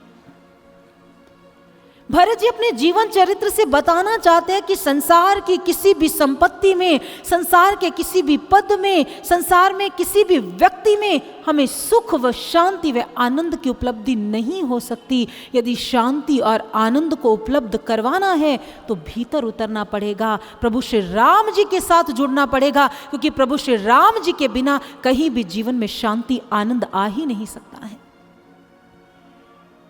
पर विडंबना देखिए, सारा संसार संपत्ति, धन, वैभव, मान, प्रतिष्ठा उसके पीछे भागता है, दौड़ता है, लेकिन विचारणीय बात है कि सुख व शांति है कहां? आज सारा संसार सुख ही तो तलाश रहा है, सारा संसार आनंद की तलाश में ही तो दौड़ रहा है, लेकिन उसे वो सुख, वो शांति, वो आनंद मिल ही नहीं पा रहा है।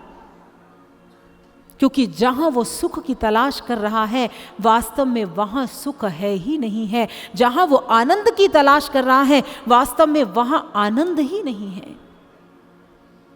तो फिर प्रश्न यह है कि जहां हम सुख खोज रहे हैं वहां सुख नहीं है, तो सुख कहां है? यह यक्ष प्रश्न है अपने आप में। कहते एक बार एक राजा थे। एक राजा बहुत पीड़ित थे, बड़े दुखी, बड़े व्यथित थे। उनके पास सब कुछ था, वैभव, धन, संपत्ति, मान, प्रतिष्ठा, नौकर चाकर, सब उसके पास था, लेकिन सुख नहीं था, शांति नहीं थी, आनंद नहीं था। तो उस राजा ने एक दिन अपने मंत्री को बुलाया और मंत्री को बुलाकर कहा, मुझे सुखी होना है क्योंकि मैं बहुत दुखी हूं, मुझे सुखी होने का मंत्र चाहिए। कहते जिस समय मंत्री ने सुना तो वो हतप्रभ हो गया, महाराज आपके पास तो सब कुछ है, आप सुखी क्यों नहीं है?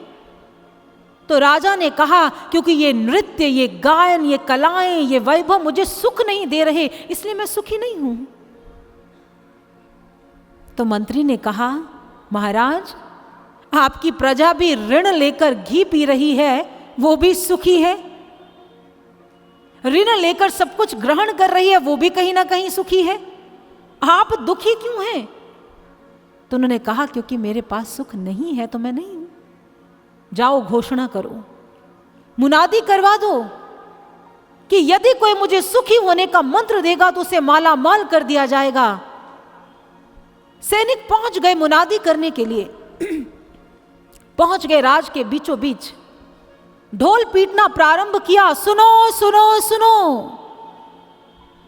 नगर वासियों सुनो, आश्चर्य की बात तो यह है कि हमारे राजा के पास सब कुछ है लेकिन सुख नहीं है। सुनो सुनो सुनो, जो कोई भी राजा को सुखी होने का मंत्र देगा उसे धन वैभव से माला माल कर दिया जाएगा। सुनो सुनो सुनो। लोगों ने सुना तो बड़े हैरान हुए। अरे राजा दुखी है, उसे सुखी होने का मंत्र चाहिए। तो जिस समय ये बात दूर दूर तक फैल गई, एक ब्राह्मण देव राजा के समक्ष उपस्थित हो गए और उन्होंने कहा, राजन मैं तुम्हें मंत्र दूंगा, सुखी होने का मंत्र क्या है? राजा ने बड़ी उत्सुकता से कहा, बताएं सुखी होने का मंत्र क्या है? तो उन्होंने कहा, एक ही मंत्र है, तुम तभी सुखी हो सकते हो यदि तुम एक सुखी व्यक्ति की कमीज पहन लो, तो तुम सुखी हो जाओगे।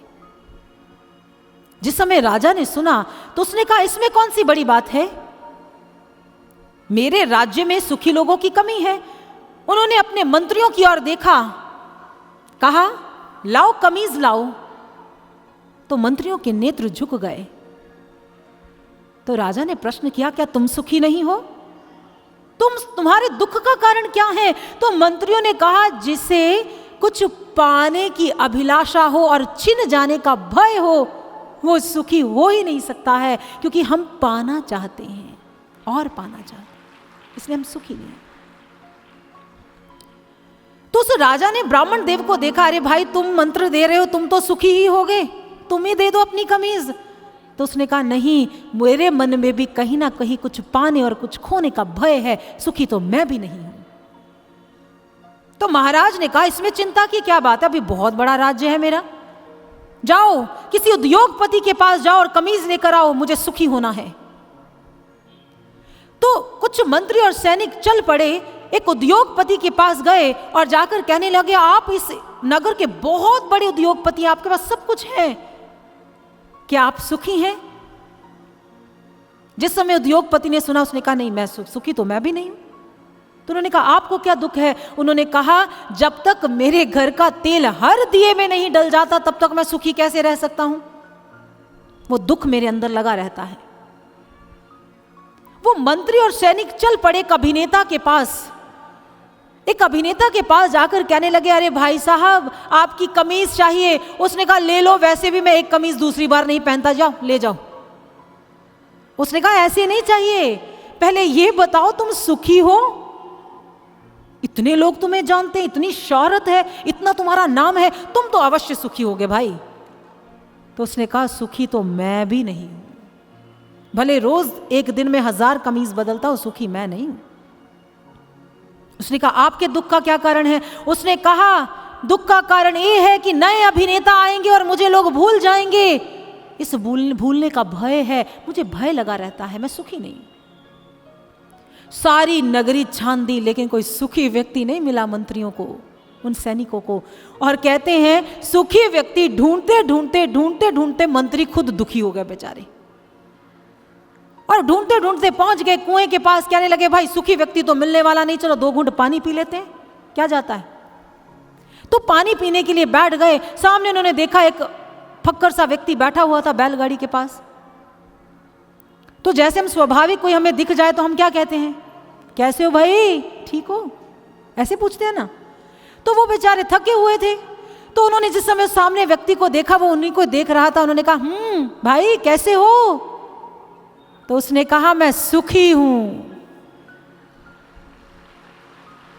जैसे ही मंत्रियों ने सुना, उसने कहा, क्या कहा आपने? उसने कहा, सुनाई नहीं देता? मैंने कहा सुखी हूं। सब पानी को छोड़कर दौड़ पड़े उसके पास, कहने लगे, अच्छा क्या सच में तुम सुखी हो? उसने कहा, कितनी बार बताऊं, समझ नहीं आता एक बार? उसने कहा, एक बार बता दो, बस एक बार, क्या सच में आप सुखी हो? उसने कहा, हाँ सुखी हूं। उसने कहा, बोलो बात ही बन गई। उसने कहा, जल्दी से निकालो कमीज, कमीज लेकर जानी है तुम्हारी। उसने कहा, कौन सी कमीज? उसने कहा, तुम कोई कमीज पहनते होगे, लाओ जल्दी से, राजा को देनी है, तुमने सुना नहीं? उसने कहा, भाई साहब मेरे पास तो कमीज ही नहीं है, कर लो बात। उन्होंने मारा सर पर हाथ। उन्होंने कहा, तुम्हारे पास कमीज नहीं है, तुम सुखी कैसे हो सकते हो? ना ना ना ना ना, ये झूठ है। तो उन्होंने कहा, लो सुख का संबंध कमीज से कैसे हुआ? तो वो राजा के पास पहुंच गए, जाकर कहने लगे, बड़ा अजीबोगरीब एक व्यक्ति मिला, एक ही तो व्यक्ति मिला सुखी, पर समस्या यह है कि उसके पास कमीज नहीं है, तो आप पहनोगे कैसे? तो राजा स्वयं पहुंच गया। उन्होंने कहा, हे महोदय, ये तो विरोधाभासी बात कर रहे हैं आप। एक तरफ कहते हैं सुखी हैं, एक तरफ कहते हैं कमीज नहीं है। तो उन्होंने कहा, राजन, सुख का संबंध कमीज से नहीं है, सुख का संबंध तो आत्मा से है, भीतर से है। आपके पास कुछ है या नहीं है ये मैटर नहीं करता है, लेकिन आप आत्मा के साथ जुड़े हो कि नहीं हो। उन्होंने कहा, मेरे पास सब कुछ है लेकिन मैं सुखी नहीं हूं। क्यों? क्योंकि उन्होंने कहा, आप आत्मा से आपका सायुज्य नहीं हुआ है। आदिगुरु शंकराचार्य जी एक दिन भ्रमण कर रहे थे। किसी ने पूछा, तुम को असी, तुम कौन हो? तो उन्होंने कहा, चिदानंद रूपम शिवोहम शिवोहम, मैं स्वयं चिदा आनंद स्वरूप भगवान हूं, ईश्वर हूं, वो तत्व। हम जिन सुख को, जिन शांति को, आनंद को बाहर वस्तुओं में, व्यक्तियों में, स्थानों में ढूंढ रहे हैं, सज्जनों, वहां नहीं है। शांति, सुख, आनंद हमारे यहां भीतर विद्यमान है।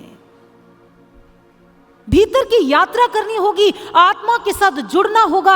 ये आत्म जागृति, आत्म साक्षात्कार के पश्चात ही हम चिदानंद स्वरूप बन सकते हैं, क्योंकि यहां पर सच्चिदा आनंद स्वरूप परमात्मा का वास है। और जो सत्य चित्त आनंद स्वरूप है, जब आनंद स्वरूप ईश्वर को जानेंगे तभी तो आनंद आएगा ना। जब आनंद स्वरूप ब्रह्म को देख लेंगे तभी तो आनंद आएगा। संतों के पास फक्कर फकीर थे, कुछ उनके पास नहीं था, लेकिन फिर भी वो आनंद में रहे, क्योंकि उनके पास वो परम धन था, वो ईश्वर का धन, वो प्रभु का नाम था, वो प्रभु की बंदगी थी। और उनके सामने ये संसार फीका पड़ गया उनके लिए। वो कहते, मुझे ये संसार नहीं चाहिए, क्योंकि मेरे पास वो प्रभु है। कबीर जी से किसी ने पूछा, कबीर जी, आपके पास तो कुछ भी नहीं है, तो आप तो निर्धन हुए ना? उन्होंने कहा, बंधु, निर्धन मैं नहीं, निर्धन तो तुम हो, क्योंकि मेरे पास तो तीनों लोकों का ईश्वर है, मेरे पास तो वो परम धन है, लेकिन निर्धन तो तुम हो, तेरे पास तो कुछ है ही नहीं है। उन्होंने कहा, क्योंकि मेरा जो मन है वो ईश्वर में लग गया है। मन लागो मेरो यार फकीरी में, जो सुख पायो राम भजन में, सो सुख नाही अमीरी में। मन लागो मेरो यार फकीरी में, मन लागो मेरो यार फकीरी में।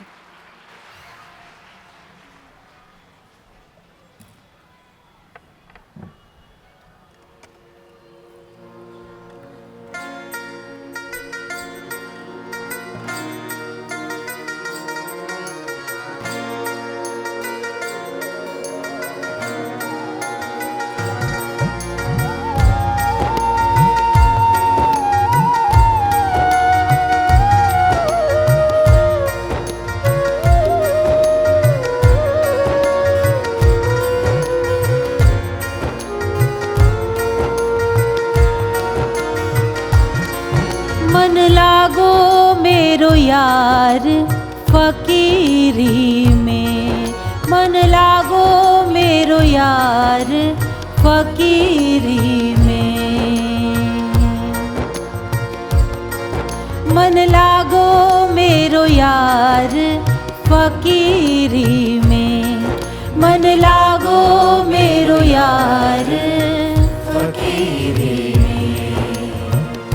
जो सुख पावो नाम भजन में, जो सुख पावो नाम भजन में, सो सुख नाही अमीरी में। मन लागो मेरो यार फकीरी में, मन लागो मेरो यार फकीरी।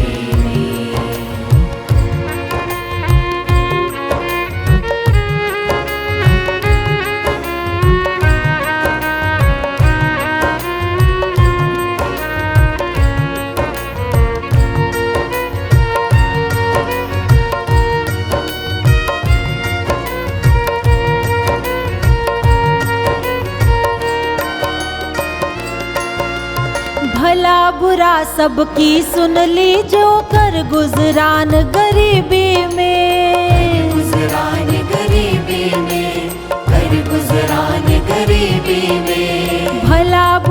सबको सुन लीजिए कर गुजरान गरीबी में, कर गुजरान गरीबी में, कर गुजरान गरीबी में। प्रेम नगर में रहन हमारी, प्रेम नगर में रहन हमारी, भली बन आई सबूरी में। मन लागो मेरो यार फकीरी में, मन लागो मेरो यार फकीरी।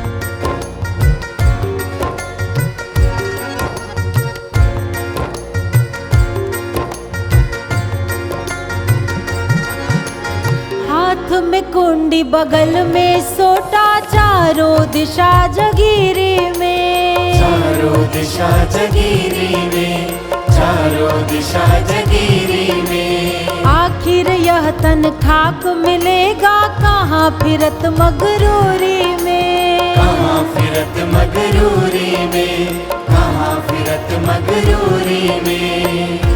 कहत कबीर सुनो भई साधो, कहत कबीर सुनो भई साधो, साहिब मिले सबूरी में।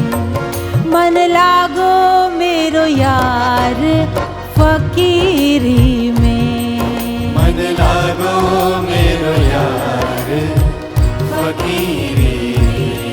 मन लागो मेरो यार फकीरी में, मन लागो मेरो यार फकीरी। मन लागो यार फकीरी में, मन लागो यार फकीरी में। मन लागो यार फकीरी में, मन लागो यार फकीरी में। मन लागो यार फकीरी में, मन लागो यार फकीरी में। दोनों हाथ ऊपर जरा, यार फकीरी में, मन लागो यार फकीरी में। दोनों हाथ ऊपर, ये बात।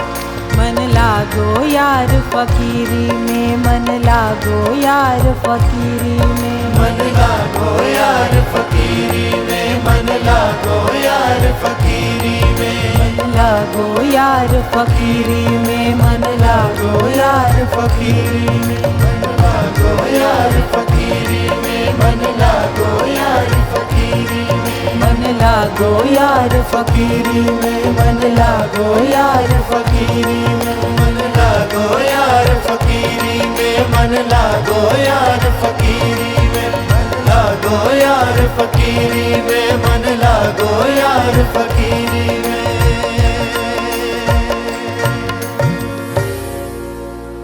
जो सुख पायो राम भजन में, सो सुख नाही अमीरी में। वो सुख कहीं मिल ही नहीं सकता। और भरत जी आज अच्छे से जानते हैं सुख तो केवल प्रभु के चरणों में है। कहते कि भरत जी उसी समय निर्णय लेते हैं कि मैं प्रभु श्री राम जी को लेकर आऊंगा, मैं उनका दर्शन करने के लिए चलूंगा। और बाबा कहते हैं भरत जी चल पड़ते हैं चित्रकूट की यात्रा के लिए। कहते कि जिस समय भरत जी चले तो जिस समय देवताओं ने देखा तो खलबली मच गई। सभी देवगण सोचने लगे अभी तो प्रभु गए हैं, अभी तो कार्य पूर्ण होना बाकी है, शेष है, अभी तो प्रारंभ भी नहीं हुआ और भरत जी तो वापस ले आएंगे। वो दौड़े चले गए बृहस्पति जी के पास, अपने गुरु के चरणों में नमन करते हुए बोले गुरुदेव ये क्या हो रहा है, अभी तो प्रभु गए हैं, अभी तो कार्य बहुत शेष है और भरत जी तो उन्हें लौटाने के लिए चल पड़े हैं। तो महाराज इंद्र ने प्रश्न किया गुरु बृहस्पति जी के चरणों में। उन्होंने कहा कि अगर आज भरत जी राम को वापस लौटने के लिए कहें तो क्या राम लौट आएंगे? तो बृहस्पति जी ने मुस्कुराते हुए कहा, निस्संदेह अगर आज भरत राम जी को कहेंगे कि आप लौट आओ तो वो लौट आएंगे। तो सभी निराश हो गए। उन्होंने कहा, गुरुदेव हम निराश हैं और आपके मुख पर मुस्कान है, आप निश्चिंत हैं, ऐसा क्यों?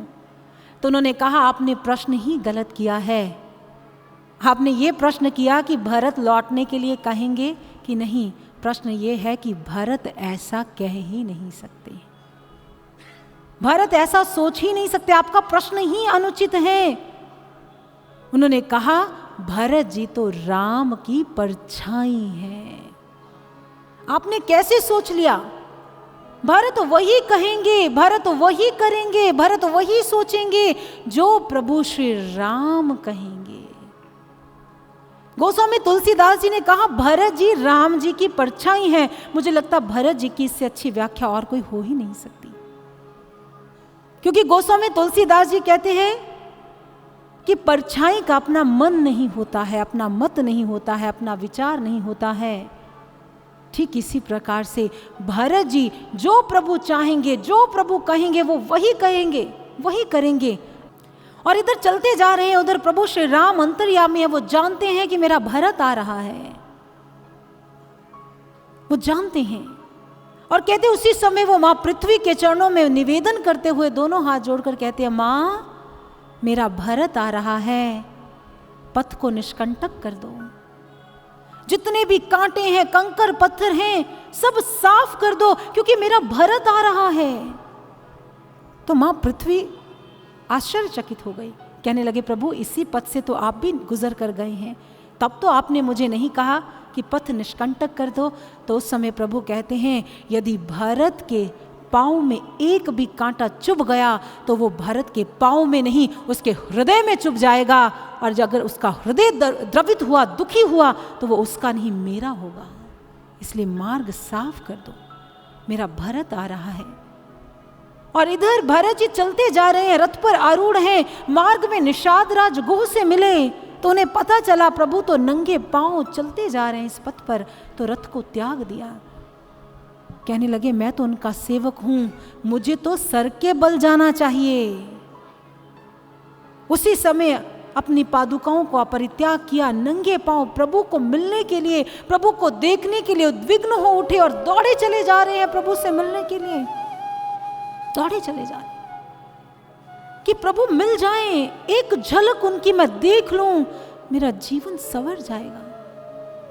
भरत जी अपने मन में बहुत कुछ सोचते हैं, मैं प्रभु को ये कहूँगा, मैं प्रभु से ये पूछूंगा। एक भक्त सोचता बहुत कुछ है, लेकिन जब प्रभु सामने आ जाते हैं तो वो मौन हो जाता है, मात्र आंखें बोलती है, क्योंकि वो जानता है कि प्रभु सब समझ लेते हैं, बिना कहे समझ लेते हैं। इधर उसी समय निषाद राज ने बताया, भरत जी वो जो कुटीर देख रहे हैं ये किसी और की नहीं, हमारे प्रभु की है। और उसी समय भरत जी नंगे पांव तेज गति से दौड़े जा रहे हैं कि एक क्षण का विलंब भी ना हो और मैं प्रभु को मिल लूं, मैं प्रभु को देख लूं। एक क्षण का विलंब भी अब असहनीय हो रहा है। पहुंच गए और भगवान स्वयं शिला पर बैठे हुए हैं, जटाओं का मुकुट धारण किया है, हाथ में तरकश बाण पकड़ा हुआ है। और उधर भरत जी ने जिस समय दूर से ही अपने प्रभु को बैठे हुए देखा तो मन द्रवित हो गया और जल्दी से प्रभु के चरणों में दंडवत लेट गए। जैसे ही प्रभु के चरणों में दंडवत लेट गए, बाबा कहते हैं, मात्र आज भरत ही विह्वल नहीं है प्रभु से मिलने के लिए, प्रभु भी उतने ही विह्वल है अपने भरत से मिलने के लिए। और आज धीर गंभीर प्रभु श्री राम जी अधीर हो उठे और वैसे उनकी ऐसी स्थिति हो गई कि उन्हें लगा कि एक क्षण से पहले वो भरत को अपने हृदय से लगा लें। और गोस्वामी तुलसीदास जी कहते हैं, जितनी तीव्रता आज भरत के हृदय में है उससे कहीं अधिक तीव्रता आज प्रभु श्री राम जी के हृदय में विद्यमान है। और उस समय प्रभु श्री राम जी की कैसी स्थिति है भरत को देखकर, और भरत और प्रभु श्री राम जी की क्या स्थिति है, गोस्वामी तुलसीदास जी ने उस दृश्य को बहुत सुंदर बयां किया। और वह क्या कहते हैं, आइए एक चौपाई के माध्यम से सुनते हैं। कहत सप्रेम नाई महिमा था भरत प्रणाम करत रघुनाथा। उठे राम सुनी प्रेम अधीरा, कहूँ पट कहूँ निशंग धनु तीरा।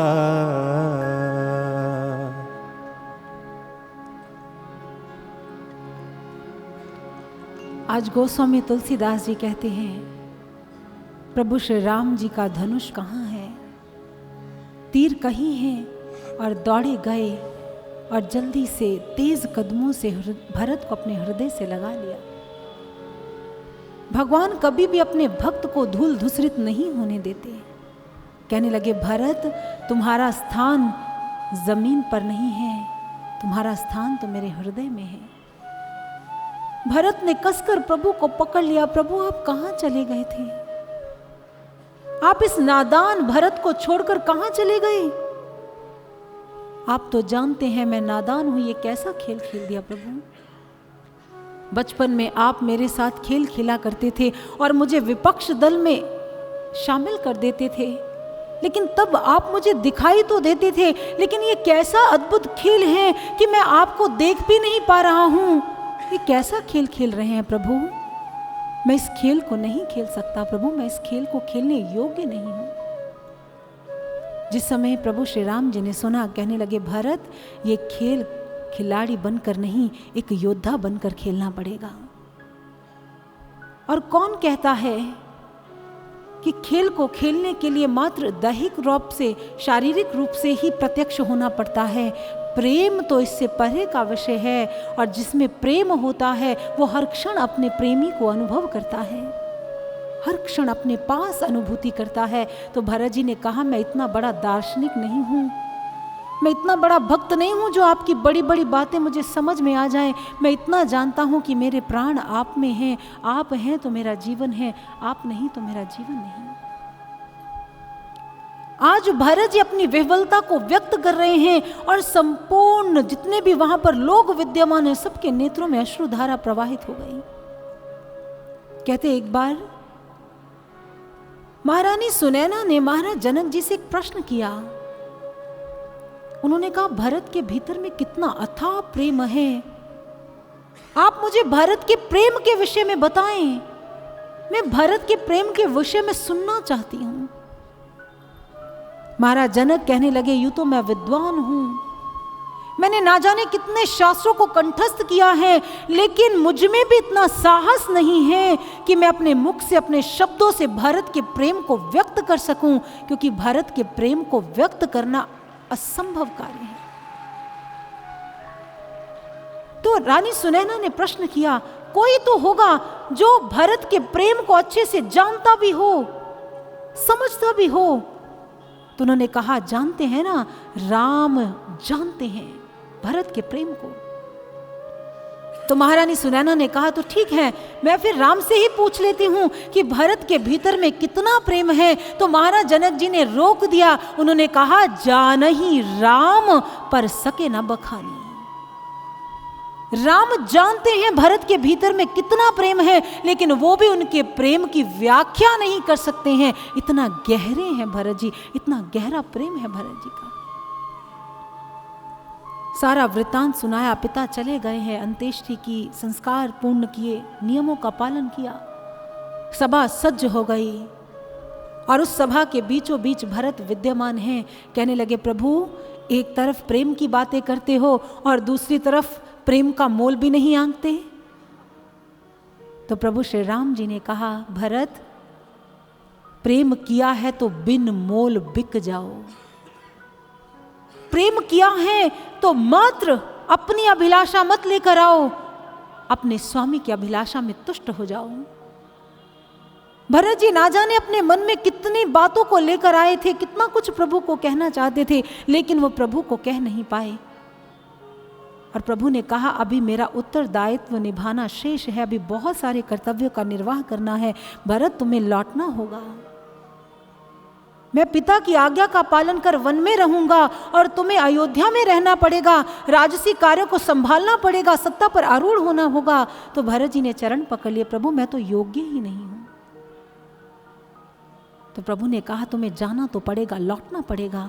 तो भरत जी ने दोनों हाथ जोड़ लिए, प्रभु मैं जानता हूं मैं योग्य नहीं हूं, लेकिन आज एक ही अभिलाषा है, क्या मैं आपसे कुछ मांग सकता हूं? भरत जी ने ऐसा कहा तो प्रभु कहने लगे, भरत यदि आज अपने राम के प्राण भी मांग लो तो राम प्राण भी दे देगा, मांगो तुम्हें क्या चाहिए? भरत ने कहा कुछ नहीं, बस मात्र अपनी चरण पादुकाएं दे दो प्रभु। मैं इन चरण पादुकाओं को लेकर जाऊंगा, सिंहासन पर आरूढ़ करवाऊंगा और इन्हीं की दिशा निर्देश में अपने सारे कार्य पूर्ण करूंगा, क्योंकि मैं योग्य नहीं हूं। क्या प्रभु आप मुझे अपनी पवित्र पादुकाएं देंगे? प्रभु विह्वल हो उठे और जल्दी से अपनी पवित्र पादुकाएं उतारी और भरत को पकड़ा दी, और भरत ने जल्दी से उन पवित्र पादुकाओं को अपने मस्तक पर धारण कर लिया। आज भरत के लिए पादुकाएं नहीं हैं, साक्षात सीताराम हैं, जिनको संग लेकर वो अयोध्या में जा रहे हैं, ऐसे भाव लेकर चल रहे हैं। राम भक्त ले चला रे राम की निशानी, राम भक्त ले चला रे राम की निशानी। आइए ऐसे ही पवित्र भावों को एक भजन के माध्यम से सुनते हैं। आइए। प्रभु कर कृपा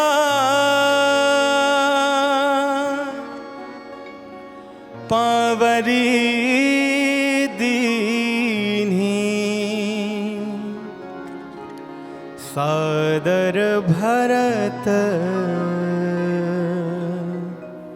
शीश धरी लीन्ही। राम भक्त ले चला रे राम की निशानी, राम भक्त ले चला रे राम की निशानी, राम भक्त ले चला रे राम की निशानी, राम भक्त ले चला रे राम की निशानी। शीश पर खड़ाओ अखियों में पानी, राम भक्त ले चला रे राम की निशानी, राम भक्त ले चला रे राम की निशानी, राम भक्त ले चला रे राम की निशानी, राम भक्त ले चला रे राम की निशानी।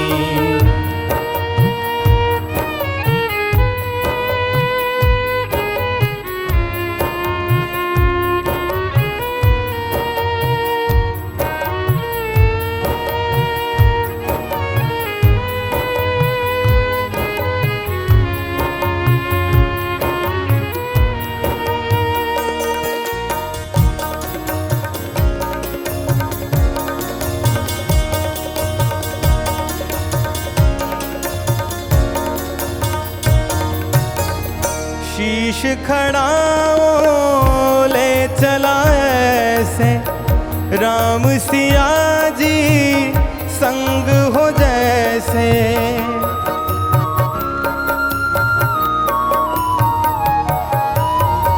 शीश खड़ाओ ले चला ऐसे, राम सिया जी संग हो जैसे। अब इनकी छाँव में रहेगी राजधानी, राम भक्त ले चला रे राम की निशानी, राम भक्त ले चला रे राम की निशानी, राम भक्त ले चला रे राम की निशानी, राम भक्त ले चला रे राम की निशानी।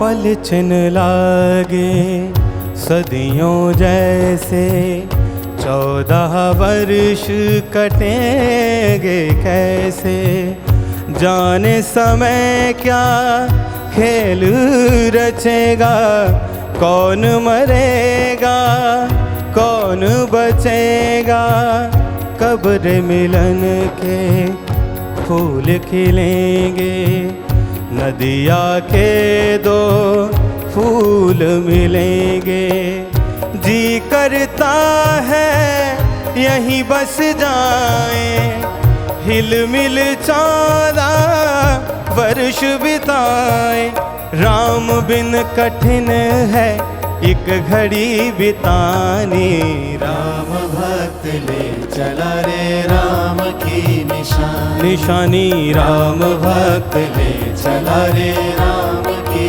निशानी, राम भक्त ले चला रे राम की निशानी, शीश पर खड़ाऊं अखियों में पानी, राम भक्त ले चला रे राम की निशानी, राम भक्त ले चला रे राम की निशानी, राम भक्त ले चला रे राम की निशानी, राम भक्त ले चला रे राम की निशानी।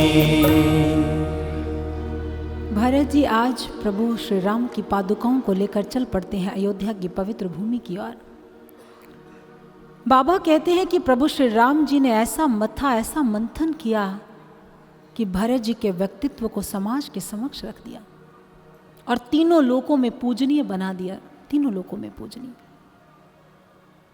लेकिन भरत जी की विनम्रता देखिए, तीनों लोकों में उन्हें पूजनीय बना दिया है, लेकिन उन्हें याद है मैं प्रभु की करुणा के बिना कुछ भी नहीं हूँ।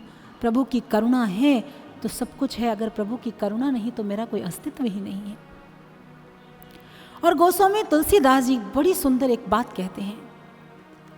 उन्होंने कहा आज भरत जी चल पड़ते हैं और जाकर सिंहासन पर दोनों पादुकाओं को व्यवस्थित किया, स्थापित किया और उन्हीं की दिशा निर्देश में राजसी कार्यों को करने लगे। रामायण एक ग्रंथ भर नहीं है,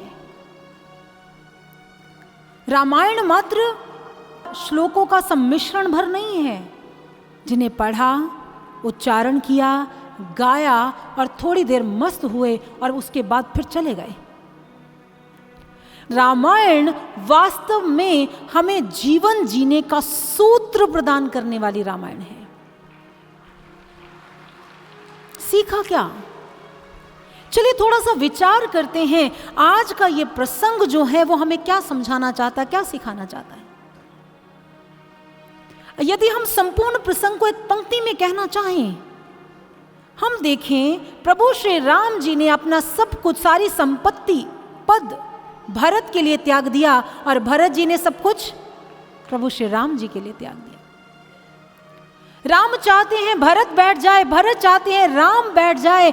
मुझे लगता है आर्य भूमि का, भारतीय संस्कृति का, विश्व संस्कृति का यह सबसे उत्तम उदाहरण है, भ्रातृ प्रेम का सबसे उत्तम उदाहरण। भरत जी ने अस्वीकार कर दिया उस सिंहासन को। भरत जी उस सिंहासन पर कैसे बैठ सकते थे जिस सिंहासन पर पिता की मृत्यु और प्रभु श्री राम जी के वन गमन का दुख भरा हो। ऐसे सिंहासन पर बैठने के लिए तो कोई औरंगजेब, कोई नादरशाही चाहिए। भरत जैसे भक्त नहीं बैठ सकते। इतिहास में दृष्टि घुमाकर देखें, सत्ता को पाने के लिए सत्ता लोलुप लोग क्या से क्या नहीं कर देते। रक्त के संबंध विस्मृत हो जाते हैं। सत्ता को पाने के लिए, राज्य को पाने के लिए रक्त रंजित होलियां खेली जाती हैं। सत्ता को पाने के लिए एक व्यक्ति निम्न स्तर पर गिर जाता है, क्या से क्या करने को आतुर हो जाता है मात्र सत्ता के लोभ में। लेकिन रामायण सिखाना चाहती है भ्रातृ प्रेम का आदर्श। रामायण सिखाना चाहती है मानव को मानव कैसे दिखना चाहिए और मानव को मानव कैसे बनना चाहिए। यह रामायण सिखाती है हमें। आज विडंबना है, संपूर्ण आर्य भूमि भारत की ये विडंबना है। जिस भूमि पर प्रभु श्री राम हुए हैं, जिस भूमि पर भरत जैसे भक्त हुए हैं, भ्रातृ प्रेम का ऐसी मिसाल कायम किया उन्होंने, इंसानियत मानवता की ऐसी मिसाल कायम की है, उस भारत भूमि में आतंक नजर आता है, उस भारत भूमि पर वैमनस्य नजर आ रहा है, उस भूमि पर वैमनस्य, आतंक सब कुछ दृष्टिगोचर हो रहा है। कितनी विडंबना की बात है, कितनी त्रासदी की बात है।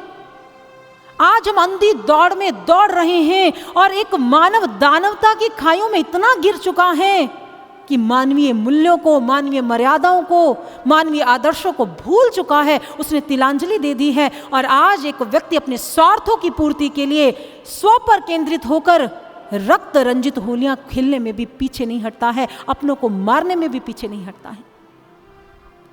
क्या सीखा हमने रामायण से? क्या सीखा? हमने सीखा ही नहीं। अहिंसा परमो धर्म, ये उक्ति कहीं लुप्त हो चुकी है। आज समाज में बहुत सारी समस्याएं, मानवता कैसे आए, मानव कैसे बने, ये प्रश्न है। और जितना भी आतंक वैमनस्य, उसके पीछे कारण क्या है? व्यक्ति का मन है, व्यक्ति का विचार है, व्यक्ति की सोच है, जो समाज को दूषित कर रही है। चाहूं और दृष्टि घुमाकर देख लें, हर तरफ बुराई ही बुराई नजर आती है, हर तरफ अशांति ही अशांति नजर आती है। तभी तो सबकी आंखों में एक ही स्वप्न है, एक ही लालसा है, कहीं शांति, कहीं सुकून मिल जाए, बस मिल जाए। लेकिन इस बुराई को खत्म कैसे करेंगे, यह सबसे बड़ा यक्ष प्रश्न है सज्जनों। समाज में फैली हुई बुराई का अंत कैसे करें? बहुत सारे विचारक विचार देते हैं कि जिस प्रकार से हम गांधी जी के 3 बंदरों के विषय में जानते हैं ना, जापान के 3 बंदर हैं जिनकी आंखें बंद है, कान बंद है, मुख बंद है। बहुत सारे लोगों की यह धारणा है कि यदि हम बुराई को देखना बंद कर दें, बुराई को सुनना बंद कर दें, बुरा कहना बंद कर दें, तो शायद हमें शांति मिल जाए और समाज व्यवस्थित हो जाए। क्या यह समस्या का समाधान है? कितनी देर आंखें बंद रखेंगे? मैं कहना चाहूंगी, यदि हम ये समस्या का समाधान खोज रहे हैं तो जिस दिन आंखें खोलेंगे बुराई सामने खड़ी होगी, क्योंकि बुराई बाहर नहीं, बुराई अंदर है। जो अंदर होगा वही तो बाहर होगा ना। आपने FIFO के बारे में सुना होगा, फर्स्ट इन फर्स्ट आउट। जो भीतर होगा वही तो बाहर होगा ना। अगर फ्रस्ट्रेशन भीतर है तो फ्रस्ट्रेशन बाहर भी आएगी। किसी ने बहुत सुंदर कहा, उम्र भर गालिब यही भूल करता रहा, धूल चेहरे पर थी आईना साफ करता रहा, धूल चेहरे पे थी आईना साफ करता रहा। गालिब को कहना पड़ा, चेहरे पर धूल लगी थी, मैं आईने को रगड़ रगड़ साफ करता रहा। ये समाज की स्थिति है। समस्या बाहर नहीं है, हम बाहर को व्यवस्थित करने में लगे, समाज को सुंदर बनाने में लगे हैं। गुरुदेव सर श्री आशुतोष महाराज जी कहा करते हैं, यदि व्यक्ति सुंदर बनेगा, व्यक्ति का मन व्यवस्थित होगा, समाज अपने आप ही व्यवस्थित हो जाएगा। व्यक्ति के मन को व्यवस्थित करने की जरूरत है, लेकिन कैसे करेंगे? सब कुछ अस्त व्यस्त है, इंद्रियों को बाध्य नहीं किया जा सकता है। मन को कंट्रोल करने की युक्ति क्या है? ये युक्तियां नहीं है जो हम सोच रहे हैं, जो हमें सूझ रही हैं। एक ही युक्ति है, इस मन को बांधने के लिए ब्रह्म ज्ञान की आवश्यकता है सज्जनों, ब्रह्म ज्ञान की। आप कितने दिनों से ब्रह्म ज्ञान के विषय में सुन रहे हैं? ब्रह्म ज्ञान होता है ईश्वर का ज्ञान, ईश्वर का दर्शन। क्या आप जानते हैं कि जिस समय ब्रह्म ज्ञान जीवन में आता है तो क्या होता है? चलिए आज मैं आपको वो दिग्दर्शन करवाना चाहती हूं कि जब ब्रह्म ज्ञान जीवन में आता है तो जीवन कैसे बदलता है, कैसे परिवर्तन आता है। क्योंकि ब्रह्म ज्ञान एक ऐसी युक्ति है, सत्य सनातन पुरातन युक्ति, जो मानव को बदलने का दम रखती है। और यदि मानव बदल गया तो समाज अपने आप ही बदल जाएगा। ये ब्रह्म ज्ञान ऐसा है। कबीर जी अपनी वाणी में बहुत सुंदर एक बात कहते हैं। उन्होंने कहा, संतो आई भाई ज्ञान की आंधी रे, मन की दुविधा सभी मिटानी, माया रही ना बांधी रे। उन्होंने कहा, जिस समय मेरे जीवन में ज्ञान की आंधी चली तो क्या हुआ? सारी समस्याएं मिट गई। मोह बलिंडा टूटा, तृष्णा छान धरी, पर ऊपर बधी का भांडा फूटा। कबीर जी को लिखना पड़ा। उन्होंने कहा, जिस समय जीवन में ज्ञान की आंधी आती है, ज्ञान का प्रादुर्भाव होता है, तो मन की मलिनताएं खत्म होने लगती हैं। वैमनस्य छटने लगता है, मोह के बलिंडे अर्थात स्तंभ गिरने लग जाते हैं, माया की रस्सियां खुल जाती हैं, विषय विकारों का जो कूड़ा करकट हमारे अंतस में भरा पड़ा है उसका मल धुल जाता है। कबीर कहते हैं, उन्होंने कहा यह ब्रह्म ज्ञान कोई साधारण ज्ञान नहीं है, यह हमारे भीतर की सफाई करता है, विकारों का, बुरे विचारों का, दुर्भावनाओं का, और हमें सज्जन बनाने का दम रखता है, हमें मानव बनाने का दम रखता है। आंधी पाछे जो जन बूठा, प्रेम हरि जन भीना, कहे कबीर भानते प्रकटे उदित भया तम खीना। कबीर जी कहते हैं कि जिस समय ज्ञान की आंधी अंदर चलती है, विकार, मोह, माया, आतंक, वैमनस्य, बुरे विचार, दुर्भावनाएं सब चली जाती हैं। और उन्होंने उदाहरण दिया, जब बाहर आंधी तूफान आता है ना, तो उसके पश्चात क्या होता है? बादल आते हैं उमड़ घुमड़ कर और वर्षा कर देते हैं। उन्होंने कहा ऐसे जब अंदर ज्ञान की आंधी चलती है, जब मोह के बुलिंडे टूट जाते हैं, रस्सियां खुल जाती हैं, उसके पश्चात प्रेम की बारिश होती है हमारे भीतर में, सद्भावना की बारिश होती है, तब जीवन बदलता है सज्जन। उससे पहले नहीं जीवन बदलता। आप सोच रहे होंगे कबीर जी ने जो कहा ब्रह्म ज्ञान से परिवर्तन होता है, वो तो कबीर जी के समय की बातें हैं कि आज ये परिवर्तन संभव है? आज के कलयुग में खूंखार लोगों के मन को बदला जा सकता है? ये यक्ष प्रश्न आपके मन में आ रहा होगा। तो मैं आपको एशिया की सबसे बड़ी जेल तिहाड़ जेल का दर्शन करवाना चाहती हूँ, वहां लेकर जाना चाहती हूँ। गुरुदेव सर श्री आशुतोष महाराज जी की कृपा से हमारा एक प्रकल्प चलाया जाता है, अंतर क्रांति प्रकल्प। जिस समय गुरुदेव सर श्री आशुतोष महाराज जी ने समाज की ऐसी दयनीय स्थिति को देखा, क्योंकि ये सारी स्थिति मन के कारण ही है। महाराज श्री अक्सर कहा करते हैं, पाप से नफरत करो, पापी से नहीं। एक पापी व्यक्ति का मन है जो उसे विचलित उद्विग्न करता है, उसे सही दिशा देने की जरूरत है, उसे सही डायरेक्शन देने की जरूरत है, उसे ज्ञान की आवश्यकता है, मानव को जगाना होगा। और गुरुदेव सर श्री आशुतोष महाराज जी की कृपा से जब उनके शिष्य शिष्याएं जेल में पहुंचे, कैदियों को सत्संग सुनाया, विचार दिए, जो कैदी चाकू छुरियों की भाषा बोलना जानते थे, जिनके मन में केवल एक ही उद्देश्य था, वैमनस्य, आतंक फैलाना, उनका जीवन बदल गया। आज वो ध्यान साधना करते हैं, कीर्तन करते हैं, प्रभु की बंदगी करते हैं और उनका लक्ष्य बदल गया। आतंक फैलाने के स्थान पर वो कहते हैं हम प्रभु की महिमा समाज में फैलाएंगे, क्योंकि समाज को बैकुंठ बनाने में अपनी भूमिका निभाएंगे। इतना बड़ा परिवर्तन कैसे आया? बातों से आ गया। इतना बड़ा परिवर्तन क्या कहानियों से आ गया? अगर आना होता कहानियों से, बातों से परिवर्तन, तो समाज में कहानियों की कमी नहीं है सज्जनों, बातों की कमी नहीं है, बड़े बड़े उच्च विचारों की कमी नहीं है। समाज में अगर कमी है तो वो ब्रह्म ज्ञान की कमी है सज्जनों, सिर्फ ब्रह्म ज्ञान की। और दिव्य ज्योति जागृति संस्थान के पुरोधा गुरुदेव परम श्रद्धेय सर्व श्री आशुतोष महाराज जी उसी ब्रह्म ज्ञान को लेकर समाज में आए हैं, उसी ब्रह्म ज्ञान को प्रदान कर रहे हैं। और जिस ज्ञान को पाकर ही हम शांत, उस ज्ञान को पाकर ही हम आनंदित हो पाएंगे, क्योंकि ना शांति के गीत हैं, ना प्रेम का प्रकाश है। ब्रह्म ज्ञान के बिना विनाश ही विनाश है, ब्रह्म ज्ञान के बिना विनाश ही विनाश है। समाज में ये विनाश रुकेगा नहीं जब तक समाज को ब्रह्म ज्ञान प्रदान नहीं किया जाएगा। और ये ब्रह्म ज्ञानियों का काफिला उस महान ऋषि की सोच, महान ऋषि के विचार और ब्रह्म ज्ञान के विषय में ब्रह्म ज्ञानी साधक क्या कहते हैं, आइए हम एक भजन के माध्यम से श्रवण करते हैं। आइए।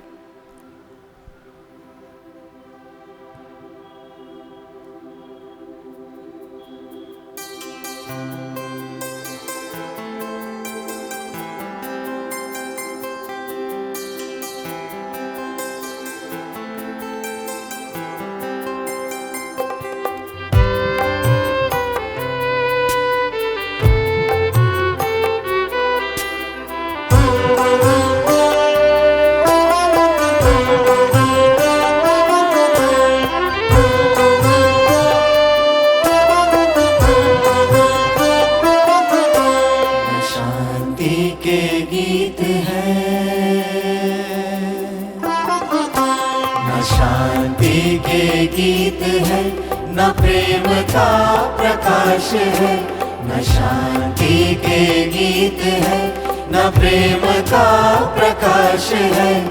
ब्रह्म ज्ञान के बिना विनाश ही विनाश है।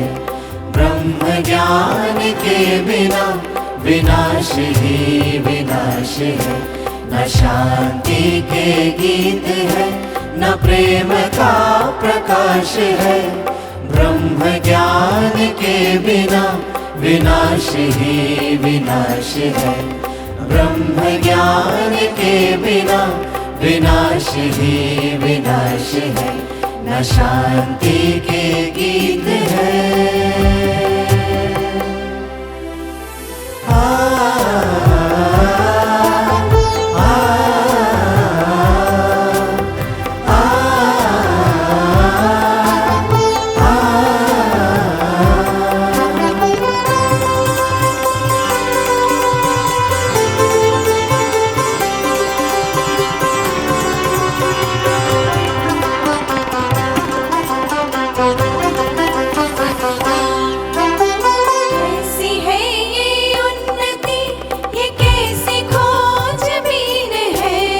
जिसको देखो अपनी स्वार्थ सिद्धि में ही लीन है। आज के समाज का क्या बस यही विकास है कि आदमी को आदमी के रक्त की ही प्यास है। अहिंसा दया क्षमा ये सब बिखर गए कहाँ। सभ्यता के सारे मूल्य जाके मर गए कहाँ। कैसी नींद है ये सोचो, कैसी नींद है ये सोचो। कैसा नाग पाश है। ब्रह्म ज्ञान के बिना विनाश ही विनाश है। ब्रह्म ज्ञान के बिना विनाश ही विनाश है। न शांति के गीत है।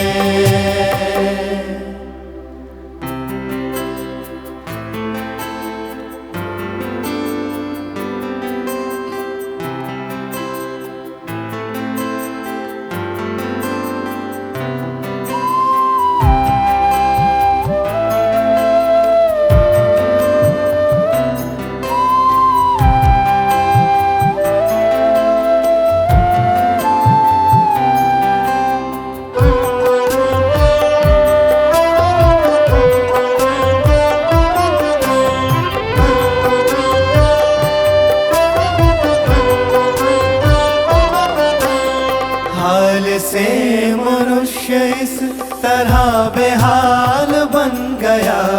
बुद्धि का फैलाव आत्मा का काल बन गया। जा रहे हैं पर कहाँ, सभी के मन में द्वंद्व है। मृदंग है न ताल है, न लय है ना ही छंद है। बुझ गए हैं दीप सब, हर तरफ अंधेर है।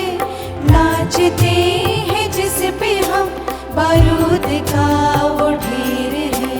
लहू लुहान है धरा,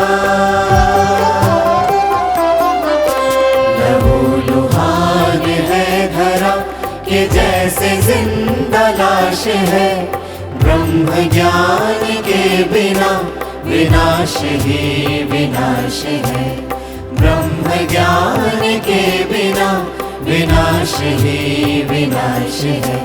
न शांति के गीत है, न प्रेम का प्रकाश है।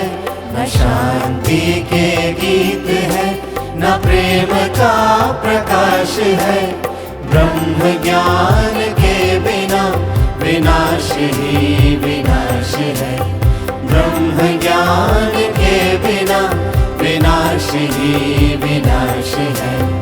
ब्रह्म ज्ञान के बिना विनाश ही विनाश है। न शांति के गीत है।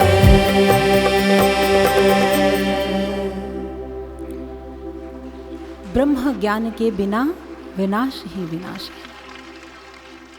ब्रह्म ज्ञान क्या है? ब्रह्म वो ईश्वर, ज्ञान अर्थात उसको देख लेना, उसको तत्व से जान लेना। और इस ब्रह्म ज्ञान को केवल और केवल एक गुरु, एक पूर्ण सदगुरु, एक क्षत्रिय ब्रह्मनिष्ठ गुरु ही प्रदान कर सकते हैं। इसीलिए तो हमारे शास्त्रों ने कहा, यदि परमात्मा को देखना चाहते हो, उस ब्रह्म के ज्ञान को अर्जित करना चाहते हो, तो एक तत्ववेता सदगुरु की शरण में चले जाओ। वही तुम्हें भव से पार करेगा और तुम्हारे जीवन का कल्याण कर देगा। लेकिन बहुत सारे लोग मिले, उनका कहना था कि साध्वी जी आप बिल्कुल सही कह रहे हैं, गुरु के बिना ज्ञान नहीं हो सकता, कल्याण नहीं हो सकता, समाज को ब्रह्म ज्ञान की जरूरत है, समाज को एक ऐसे उच्च आदर्श की जरूरत है। आप बिल्कुल सही कह रहे हैं, लेकिन समाज के संतों की, समाज के गुरुओं की स्थितियों को देखकर मन खिन्न हो जाता है। मन करता है किसी की शरण में ना ही जाए तो अच्छा है, कहीं हमारी आस्था ही ठगी ना जाए, कहीं हमारी श्रद्धा ही कोई लूट ना ले। चलिए थोड़ा सा विचार करते हैं, हमारी आस्था, हमारी श्रद्धा, हमारा विश्वास कब ठगा जाता है। चलिए वेदों का, शास्त्रों का आधार लेते हैं। हमारे वेद कहते हैं वेशं न विश्वसेत प्राज्ञो वेशं दोषाय जायते। उन्होंने हमें भयभीत होने से बचाया, एक सूत्र दिया। उन्होंने कहा वेशं न विश्वसेत प्राज्ञो। अगर आप एक सदगुरु, एक गुरु की पहचान केवल पहरावा, केवल वेशभूषा मानते हैं, मंत्रमाला मानते हैं, ये अग्नि रंग के वस्त्र मानते हैं, तो निस्संदेह एक दिन ऐसा आएगा कि आपकी श्रद्धा और आपकी आस्था दोनों ठगे जाएंगे। ये होगा। हमारे वेद कहते हैं संत की पहचान उसका पहरावा नहीं है। और उन्होंने एक उक्ति में लिखा, शास्त्र कहते हैं रावण ने भी इसी भगवे लिबास को धारण किया और श्री जानकी जी का हरण कर लिया। श्री जानकी जी भक्ति हैं, श्रद्धा हैं। जब हम मात्र इस अग्नि रंग के वस्त्र के पहरावे को संत मान लेते हैं तो श्रद्धा ठगी जाएगी। इसीलिए तो हमारे संतों ने कहा गलिहारी गुर फिरत हैं, घर घर कंठी देत और काज उनको नहीं द्रव्य कमावन हेत।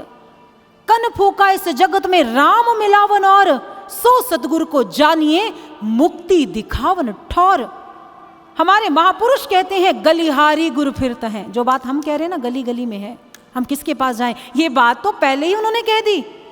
उन्होंने कहा आपको हर गली, हर कूचे में एक संत, एक भगवाधारी मिल जाएगा और काज उनको नहीं। महापुरुष कहते द्रव्य कमावन हेत, उनको और कोई काम नहीं है, बस पैसा धंधा है उनके लिए। ये कन फूका इस जगत में राम मिलावन और सो सतगुरु को जानिए मुक्ति दिखावन ठौर। कहते उनमें से वो गुरु नहीं है, वो पूर्ण सदगुरु नहीं है। गुरु वही है जो ईश्वर का दर्शन करवा हमें मोक्ष के द्वार तक ले जाए, हमारी मुक्ति की ठौर दिखा दे, हमें ईश्वर का दर्शन करा दे। दरिया कहते हैं निरख परख कीजे गुरु बेड़ा बांधी संभारी, कलिके गुरु बड़े प्रपंची ढारी ठगोरी मारी। ये हमारा मत नहीं, अभी ये दरिया जी कह रहे हैं, दादू दयाल जी कह रहे हैं, कबीर जी कह रहे हैं। उन्होंने कहा निरख परख कीजे गुरु बेड़ा बांधी संभारी। उन्होंने कहा यदि आप एक गुरु को धारण करने के लिए निकल पड़े हो तो निरख परख कर करना, सोच समझ के करना। किसी भी संत की शरण में मत चले जाना। क्यों ना चले जाना? इसका जवाब दिया है क्योंकि कल के गुरु बड़े प्रपंची। उन्होंने कहा कलयुग के जितने गुरु हैं ना बड़े प्रपंची है, डोरी ठगारी मारी, वो तुम्हें ठग लेंगे। और दादू दयाल जी और दरिया जी दोनों एक उदाहरण दिया करते हैं हमेशा अपने सत्संग प्रवचनों में। उन्होंने कहा एक मछुआरा होता है ना, वो क्या करता है, कांटे के आगे चारा लगा देता है और जल में छोड़ देता है। मछली को लगता है अरे वाह कितना दयालु है, मेरे भोजन का कितना सोचता है। लेकिन जब मछली उस चारे को खाने के लिए आती है तो वो उसे फांस लेता है। दरिया जी कहते हैं ठीक इसी प्रकार से यदि आप शास्त्रों की कसौटी को अपने हाथ में लेकर नहीं चलोगे, यदि शास्त्रों को आधार बनाकर नहीं चलोगे, तो निस्संदेह ये प्रपंची, ये ठग आपको ठग लेंगे। ये दरिया कहते हैं। तो विचारणीय बात है, यदि उन्होंने पहले ये बातें लिख दी है तो संत की पहचान क्या है? तो शास्त्रों की ओर चलते हैं। हमारे शास्त्र कहते हैं अंतःस्थ सच्चिदानंदं साक्षात्कारं सुसाध्येत यो सावेव गुरुः प्रोक्तः परो नाम धरः स्मृतः। बड़ा सरल श्लोक है हमारे शास्त्रों का, हमारे वेद ग्रंथों का। उन्होंने कहा आपके मन में जो प्रश्न है ना, गुरु की पहचान फिर क्या है? उन्होंने कहा अंतःस्थ, जो अंतस में स्थित है। कौन स्थित है? सच्चिदानंदं, वो परमात्मा। अंतःस्थ सच्चिदानंदम साक्षात्कारं सुसाध्येत, जो उस सच्चिदानंद जो हमारे हृदय में बैठा हुआ है उसका दर्शन करवा दे, वो कहते वो गुरु हैं। और जिसने अभी तक आपको ईश्वर का दर्शन नहीं करवाया, हमारे शास्त्र कहते हैं वो मात्र नाम के गुरु हैं, वो तथाकथित गुरु हैं, वो पूर्ण सद्गुरु नहीं है। मत समझिएगा कि आपकी भक्ति की यात्रा शुरू हो गई है, मत समझिएगा कि आपकी भक्ति आरंभ हो गई है, मत समझिएगा कि आप प्रभु को प्रसन्न कर लेंगे जब तक आप उन्हें देख नहीं लेते, जब तक ऐसे गुरु आपके जीवन में नहीं आ जाते। चलिए अन्य शास्त्रों के एक श्लोक पर विचार करते हैं। अलग अलग शास्त्र, हमारे शास्त्र भरे पड़े हैं और हम कहते हैं लोग हमारी श्रद्धा लूट लेते हैं। यदि शास्त्रों का मार्गदर्शन लेकर चलेंगे सज्जनों, कभी भी हमारी श्रद्धा को कोई लूट नहीं सकता है। हम एक श्लोक बोलते हैं, अखंड मंडलाकारम व्याप्तम येन चराचरम तत्पदम दर्शितम येन तस्मै श्री गुरुवे नमः। हमारे शास्त्रों ने कहा अखंड मंडलाकारम, जो अखंड है, मंडलाकार है, कण कण में व्याप्त शक्ति है, तत्पदम। माला ले जाओ, घर में जाके अभ्यास करो, आपको एक दिन ईश्वर दर्शन हो जाएगा। ईश्वर दर्शन बहुत कठिन काम है, ये बच्चों का खेल नहीं है। तप चाहिए, आपके तो पाप है, आपके कर्म है। शास्त्र कहते तत्पदम दर्शितम येन, जो गुरु तत्पदम, उसी क्षण परमात्मा का दर्शन यहां हमारे भीतर करवा दे, हमारे दिव्य चक्षु को खोल दे। तस्मै श्री गुरुवे नमः। ऐसे गुरु को नमन करना है, किसी दूसरे को नहीं करना। हमारे शास्त्र के दूसरे को नहीं करना है। चलिए चलते हैं गुरु गीता की ओर, जिन्हें स्वयं भगवान महादेव ने रचा। गुरु गीता क्या है? भगवान महादेव और मां पार्वती का संवाद है। और लगता है, मुझे लगता है पर्सनली, ये संवाद हमारे सारे विवादों का नाश कर देता है। इतना गूढ़ संवाद है उसमें। भगवान महादेव कहते हैं, यूं तो बहुत सूचक वाचक बोधक बड़े गुरु हैं संसार में, जो मंत्र देते हैं, माला देते हैं, कोई कुछ कहता है, कोई कुछ कहता है। लेकिन हे पार्वती, ईश्वर को दिखाने वाला गुरु एक ही होता है और उसकी पहचान है अखंडैक रसं ब्रह्म नित्य युक्तं निरामयम स्वस्मिन् समदर्शितं येन स भवेदस्य देशिकः। भगवान महादेव स्वयं पार्वती से कहते हैं, अखंडैक रसं ब्रह्म नित्य युक्तं निरामयम। हे पार्वती, जो उस परब्रह्म परमात्मा को, अखंड को दिखा दे, वो गुरु हैं, उसकी शरण में जाना चाहिए। तो पार्वती जी ने प्रश्न करते हुए कहा, महादेव, संसार में तो बड़े गुरु हैं, आप कहते हैं बहुत सारे गुरु हैं, लेकिन पूर्ण सद्गुरु की पहचान यह है। लेकिन लोग तो गुरु धारण कर चुके हैं, वो तो गुरु को धारण कर चुके हैं। अब वो सोचते हैं हमने भक्ति की शुरुआत कर ली है, लेकिन उनके लिए फिर बहुत मुश्किल हो जाएगा, क्योंकि एक भ्रांति है ना कि गुरु को छोड़ेंगे तो पाप लग जाएगा। भगवान महादेव मुस्कुरा दिए। उन्होंने कहा, पार्वती, लगता है तुमने मेरे अभी तथ्य को समझा नहीं ठीक से। मैं यह कह रहा हूं कि गुरु की पहचान वो होती है जो ईश्वर को दिखा दे, वो गुरु है। जो नहीं दिखाए वो गुरु नहीं हो सकते हैं। इसीलिए मैं उन लोगों की भ्रांतियों को दूर करते हुए भगवान महादेव ने एक श्लोक को उच्चरित किया, ज्ञानहीन गुरु त्याज्यो मिथ्यावादी विडंबकम। आप गुरु गीता जाकर पढ़ सकते हैं। भगवान महादेव कहते हैं, पार्वती, मैं उन लोगों को कहना चाहता हूं कि अगर पूर्ण सद्गुरु जीवन में नहीं आए हैं, अभी ईश्वर का दर्शन नहीं हुआ है, तो इसका मतलब है जीवन में क्षत्रिय ब्रह्मनिष्ठ गुरु का आगमन हुआ ही नहीं। और अगर हुआ ही नहीं तो उसे छोड़ने वाली तो फिर है ही नहीं, उसको रख के क्या करेंगे अपने जीवन में। ज्ञानहीन, जो ज्ञान ईश्वर को नहीं दिखाता, उसने अभी तक खुद भी नहीं देखा, आपको भी नहीं दिखा सकता, ऐसे गुरु को त्याग देना चाहिए। मिथ्यावादी विडंबकम, जो मिथ्यावादी है, जो सिर्फ बातें सुनाता, आपको कहानियां सुनाता, अभी तक ईश्वर का दर्शन नहीं करवाया, ऐसे गुरु को छोड़ देना चाहिए। ये भगवान महादेव स्वयं कहते हैं। स्वामी विवेकानंद जी, कहते स्वामी विवेकानंद जी के मन में ईश्वर दर्शन की बड़ी अभिलाषा थी, मुझे ईश्वर देखना है। वो शास्त्रों को पढ़ा उन्होंने तो शास्त्रों की सार को निकाला, ईश्वर देखा जाता है। वो एक एक भगवाधारी के पास गए जिन्होंने इस अग्नि रंग के वस्त्रों को पहना है, एक एक के पास जाकर प्रश्न करते थे, क्या आपने ईश्वर देखा है? शास्त्र कहते ईश्वर देखा जाता है, क्या आपने देखा है? तो उन्होंने कहा नहीं, मैंने नहीं देखा, आप मंत्रमाला ले जाओ, अभ्यास करो। उन्होंने कहा अभ्यास करने के लिए बीज चाहिए, ध्येय चाहिए, आप मुझे वो दें तभी तो अभ्यास होगा ना, तभी तो भीतर का जो मल है, भीतर के जो विकार वो दूर होंगे, आप मुझे वो ज्ञान दें। तो कहते एक एक संत के पास गए लेकिन उन्हें वो ज्ञान नहीं मिला, वो खोजी थे, थक गए, हार गए, कहीं ईश्वर दर्शन नहीं हो रहा। और उनकी भेंट स्वामी रामकृष्ण परमहंस जी के पास हुई। जिस समय उनकी भेंट हुई तो उन्होंने वही प्रश्न उनसे किया, क्या आपने ईश्वर को देखा है? तो स्वामी रामकृष्ण परमहंस जी मुस्कुरा दिए, कहने लगे मैंने देखा है। तो स्वामी विवेकानंद जी कहने लगे, मैं कैसे मान लूं आपने देखा है? बड़े तार्किक बुद्धि के थे, हो सकता आप मिथ्या भाषण कर रहे हो।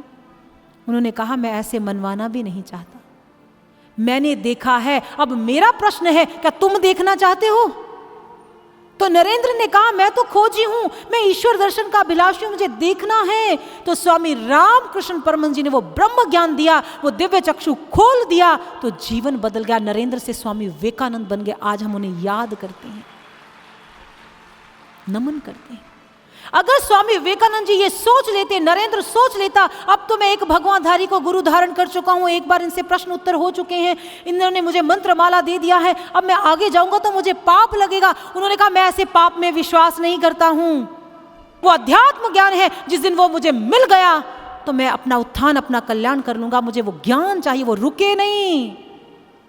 वो एक एक संत के पास गए, यदि रुक जाते तो उनके जीवन की कहानी रुक जाती, उनकी भक्ति रुक जाती। उन्होंने कहा मैं भक्ति नहीं रोक सकता, मैं अपनी खोज, अपनी यात्रा नहीं रोक सकता, मुझे ऐसा गुरु चाहिए। और वो ढूंढा और उन्हें वो मिले, तो आज वो विवेकानंद बन गए। हमें नहीं बनना, हमें भी बनना है, हमें भी ऐसे खोजी बनना है, हमें भी ऐसे जिज्ञासु बनना है, हमें भी ऐसी खोज करनी है जो हमें ईश्वर का दर्शन करवा दे। आप सोच रहे होंगे पहली बार ये दिव्य ज्योति जागृति संस्थान का पवित्र मंच है जहाँ पर हम एक बात सुन रहे हैं, ईश्वर देखा जाता है और गुरु ईश्वर को दिखाते हैं।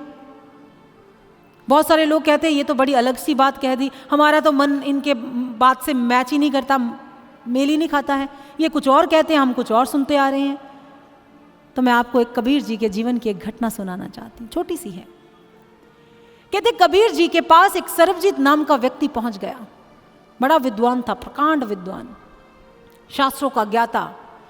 कबीर जी के साथ शास्त्रार्थ करने के लिए पहुंचा। तो कबीर जी ने कहा मुझसे क्यों शास्त्रार्थ करना चाहते? तो उसने कहा मैंने वेदों को पढ़ा है, मैंने ईश्वर के बारे में बड़ा कुछ पढ़ा है, आज मैं आपसे चर्चा करने आया हूं।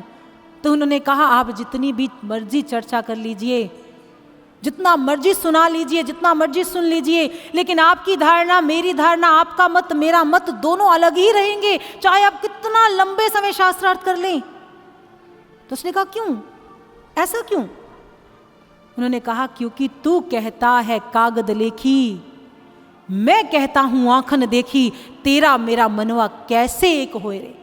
उन्होंने कहा तू कागज की लिखी हुई, शास्त्रों की लिखी हुई मात्र पढ़ता है, और जो शास्त्रों में लिखा है मेरे जीवन में वो घटित हो गया, मैं उस ईश्वर को देखता हूं, इसलिए तेरा मेरा मन एक नहीं हो सकता। एक मन करना है ना, तो जिस ईश्वर को मैं देख रहा हूं, जिस ईश्वर का मैं दर्शन कर रहा हूं, आप भी उसका दर्शन कर लो, आपका मन भी मेरे मन के साथ मिल जाएगा। और कबीर जी ने अपनी वाणी में लिखा, तू कहता है कागद लेखी, मैं कहता हूं आंखन देखी, तेरा मेरा मनवा कैसे एक होए रे, तेरा मेरा मनवा कैसे एक होए रे। आइए उन्हीं की वाणी को हम श्रवण करते हैं। आइए।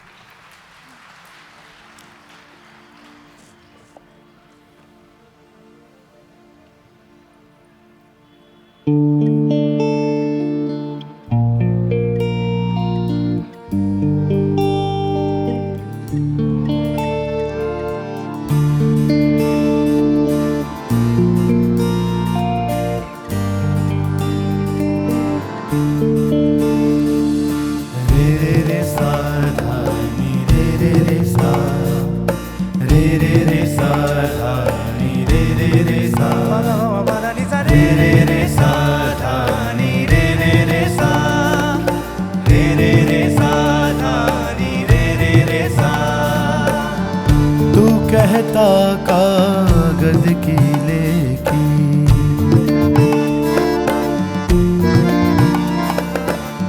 मैं कहता हूँ आँखन देखी।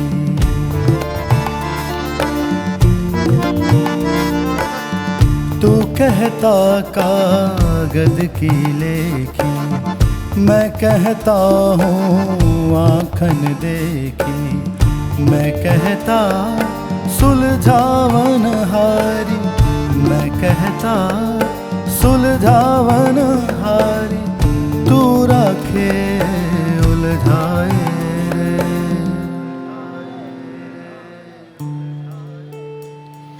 तेरा मेरा मनवा कैसे एक होए रे, तेरा मेरा मनवा कैसे एक होए, हो तेरा मेरा मनवा कैसे एक होए रे, तेरा मेरा मनवा कैसे एक होए रे, कैसे कोई रे, कैसे कोई रे, कैसे कोई रे, कैसे कोई रे, कैसे कोई रे, कैसे कोई रे, कैसे कोई रे, कैसे कोई रे। तेरा मेरा मनवा कैसे एक होए रे, तेरा मेरा मनवा कैसे एक होए, ओ तेरा मेरा मनवा कैसे एक होए, हाँ तेरा मेरा मनवा कैसे एक होई रे।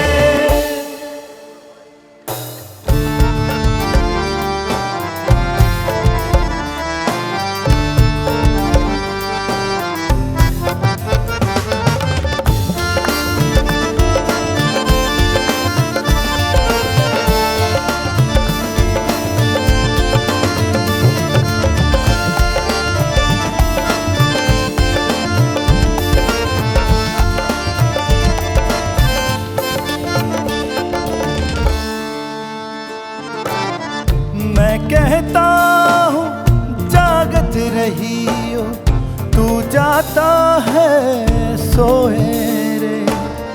मैं कहता निर्मोही रही हो, तू जाता है मोहे रे।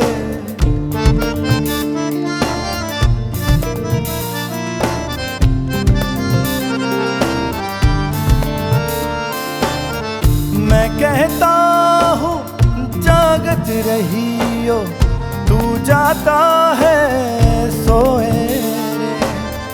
मैं कहता निर्मोही रही हो, तू जाता है मोहे रे। जुगत जुगत समझावन हारा, जुगत जुगत समझावन हारा, कहना माने कोई रे।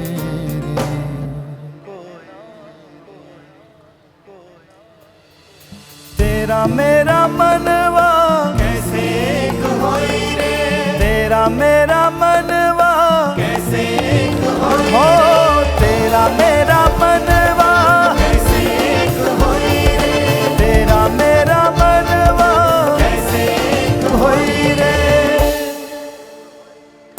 मन के मते ना चालिए, मन पक्का यमदूत, ले डूबे दरिया में जाए हाथ से छूट।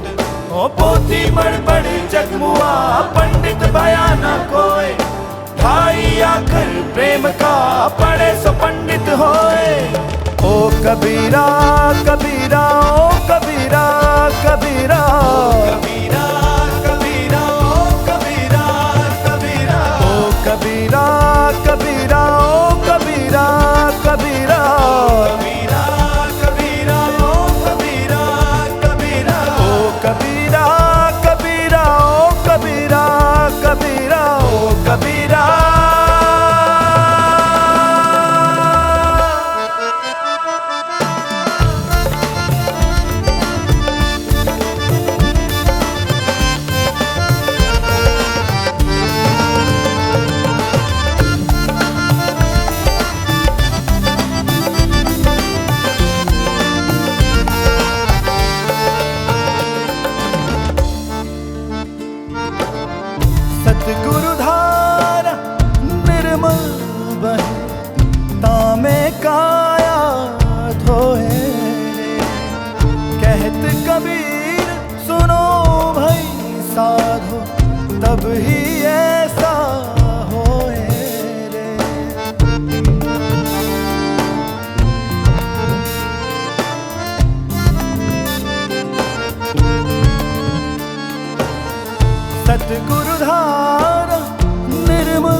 कहत कबीर सुनो भाई साधो, कहत कबीर सुनो भाई साधो, तब ही ऐसा होए रे, ऐसा होए। तेरा मेरा मनवा कैसे एक होए रे, तेरा मेरा मनवा कैसे एक होए हो, रे, तेरा मेरा मनवा कैसे एक होए रे, तेरा मेरा मनवा कैसे एक होए रे, कैसे एक होई रे, कैसे एक होई रे, कैसे एक होई रे, कैसे एक होई रे, कैसे एक होई रे, कैसे एक होई रे, कैसे एक होई रे, कैसे एक होई रे। मन के मते ना चालिए, मन पक्का यमदूत, ले डूबे दरिया में जाए हाथ से छूट, पोथी पढ़ पढ़ी जगमुआ, पंडित भया ना कोई, दाई आकर प्रेम का बड़े सो पंडित होए। मन के मते ना चालिए, मन पक्का यमदूत, ले डूबे दरिया में जाए हाथ से छूट, मोती बड़ी बड़ी जगमुआ, पंडित भया ना कोई, दाई आकर प्रेम का बड़े सो पंडित होए। ओ कबीरा, ओ कबीरा, ओ कबीरा, ओ कबीरा, ओ कबीरा, ओ कबीरा, ओ कबीरा, ओ कबीरा, ओ कबीरा, ओ कबीरा, ओ कबीरा, ओ कबीरा, ओ कबीरा, ओ कबीरा, ओ कबीरा, कबीरा,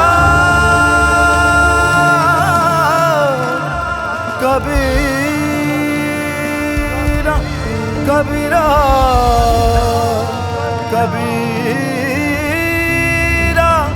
कबीरा, कबीरा।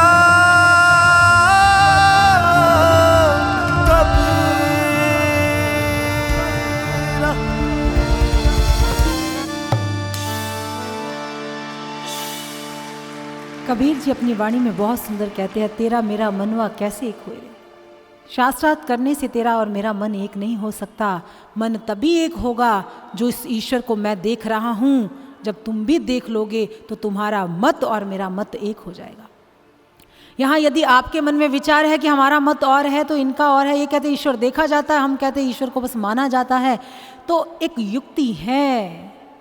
यदि आप चाहते हैं उस ईश्वर का दर्शन करना, हमारा मन हमारा मत एक हो जाए, तो उसके लिए ब्रह्म ज्ञान की आवश्यकता है, ईश्वर दर्शन की आवश्यकता है। और यदि आप थक गए हैं खोज खोज कर ऐसे गुरु को, अभी तक आपको ईश्वर दर्शन नहीं हुआ है, अभी तक आपने परमात्मा को अपने भीतर नहीं देखा, उसके ज्योति तत्व का दर्शन नहीं किया है, तो दिव्य ज्योति जागृति संस्थान के द्वार आप सबके लिए खुले हैं। आप आएं। गुरुदेव सर श्री आशुतोष महाराज जी मात्र चर्चा नहीं करते हैं, उस ईश्वर का दर्शन हमारे घट में करवाने का सामर्थ्य रखते हैं, वो सामर्थ्यवान हैं। इसलिए आएं, ईश्वर का दर्शन करें, उस ज्ञान की दीक्षा को प्राप्त करें और अपने जीवन को परिवर्तित करें। कुछ लोग मिले, कहने लगे अब बात तो आप सही कहते हैं कि ईश्वर देखा जाता है और देखना तो हम भी चाहते हैं, लेकिन थोड़ा सोच लेते हैं, थोड़ा विचार कर लेते हैं ईश्वर देखा जाए कि नहीं। तो मुझे हंसी आ गई, मेरे मन में विचार आया, अगर कोई भूखा व्यक्ति हो और उसके आगे भोजन रख दिया जाए तो वो ये नहीं सोचता कि पड़ोसी ने खाया है कि भोजन नहीं खाया है, वो कहता मुझे भूख है मैं खाऊंगा। और मुझे विश्वास है जिसके भी भीतर में ईश्वर दर्शन की खोज है, ईश्वर दर्शन की ललक है, वो अवश्य इस ज्ञान को प्राप्त करेगा और वो अवश्य इस भक्ति के प्रारंभ को करेगा अपने भीतर में। वो आएगा और इस ज्ञान दीक्षा को प्राप्त कर अपने जीवन को शिखरों तक लेकर जाएगा, भक्ति के शिखरों तक लेकर जाएगा। इसलिए आपका आवाहन करते हैं दिव्य ज्योति जागृति संस्थान के इस पवित्र मंच से आप आए, उस ज्ञान दीक्षा को प्राप्त करें। और मुझे लगता है ये परम सौभाग्य है कि कल उस ज्ञान दीक्षा को दिया जाएगा। फिर से बहुत सारे लोगों ने अपने भीतर में ईश्वर को देखा है, आपके बीच में बैठे हैं, आप उनसे चर्चा कर सकते हैं, उनसे पूछ सकते हैं उन्होंने कैसे दिव्य अनुभूतियों को किया है। और कल भी ये सुअवसर गुरुदेव सर श्री आशुतोष महाराज जी की कृपा से मिल रहा है। और मुझे आशा है यहाँ जितने लोग बैठे हैं ये सिर्फ बैठे नहीं हैं, ये प्रभु के भक्त हैं जो प्रभु को देखना, प्रभु को मिलना चाहते हैं। वो ये अवसर को चूकेंगे नहीं, इस अवसर को मिस नहीं करेंगे। आप आएँ, अपना नाम लिखवाएं, उस ज्ञान को प्राप्त करें, ईश्वर को देखकर अपनी भक्ति की यात्रा को प्रारंभ करें। आज के लिए इतना ही। ये कथा, ये भरत प्रसंग, ये प्रभु का चरित्र हमें यही समझाना चाहता है। और समय इजाज़त नहीं देता कि मैं एक शब्द भी और कहूँ। अंत में गुरुदेव परम श्रद्धेय सर श्री आशुतोष महाराज जी के चरणों में नमन करती हुई मैं अपनी वाणी को यहीं विराम देना चाहूंगी। बोलिए सर श्री आशुतोष महाराज की, सच्चे दरबार की बहुत बहुत धन्यवाद।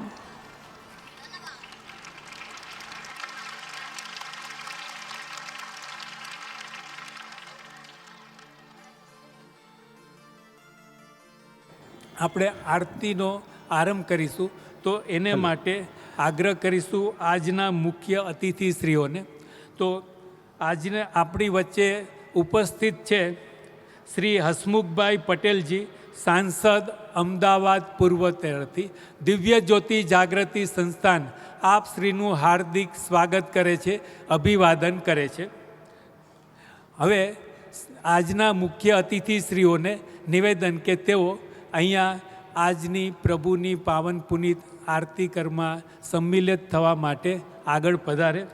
શ્રી નવીનભાઈ પટેલજી, અધ્યક્ષ બીજેપી ચાંદખેડા બોર્ડ, શ્રી વિનોદભાઈ વ્યાસજી, મહામંત્રી બીજેપી ચાંદખેડા બોર્ડ, શ્રી ચિરાગ સાહની, શહેર કારોબારી સદસ્ય બીજેપી।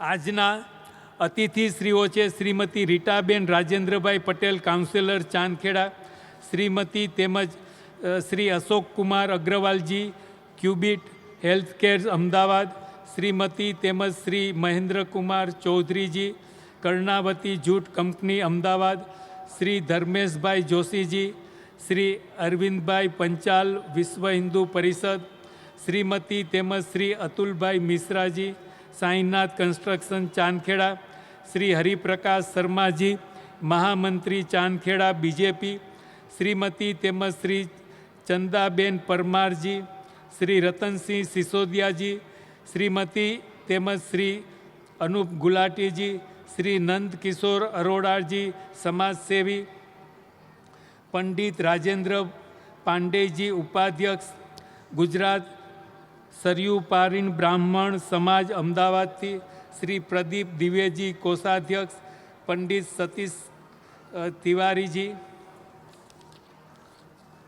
શ્રી બ્રહ્મદેવસિંહજી તેમજ શ્રીમતી સુધાસી મોટેરા, શ્રી સમરસિંહ તેમજ શ્રીમતી કેતકી દેવી પુષ્પાનગર, શ્રી લાલ બહાદુર પટેલ તેમજ શ્રીમતી સરોજ દેવી વડસરથી, શ્રીમાન તેમજ શ્રીમતી જશોદાબેન મકવાણાજી ભાજપ, શ્રીમતી મોના પવન સિંધીજી, વૈદ્ય શ્રી ભરતભાઈ પ્રજાપતિજી, નાડી વિશેષજ્ઞ મોટેરાથી,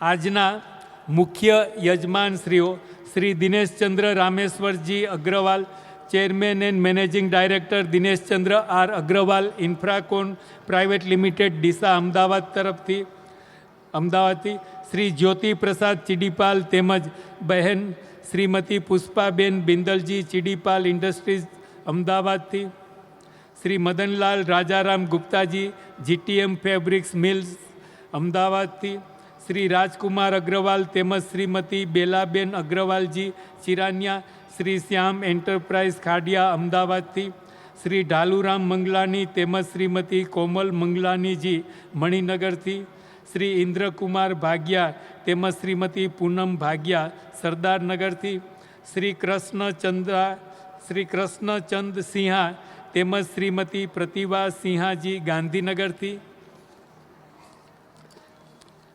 શ્રી વિજયકુમાર શાહ તેમજ શ્રીમતી કિરણદેવી શાહ ભુજથી, શ્રી દિનેશ પ્રસાદ તેમજ શ્રીમતી નીતિકાબેન પ્રસાદ ગાંધીનગરથી, શ્રી કૌસ્તુભ કુલકર્ણી વડોદરાથી, શ્રી શ્યામજી જોડીવાલ તેમજ શ્રીમતી શાંતિ દેવી જોડીવાલ અમદાવાદથી. આ બધા જ મહાનુભાવોને નિવેદન કે તેઓ આગળ આરતી સંપન્ન કરવા માટે આગળ આવે અને અન્ય ભક્તજનો પોતાના સ્થળ પર ઊભા થઈને આરતીમાં સંમિલિત થાય. તો ચાલો આપણે સાધુ સંત સમાજને આગ્રહ કરીશું કે તેઓ આરતીને સંપન્ન કરે.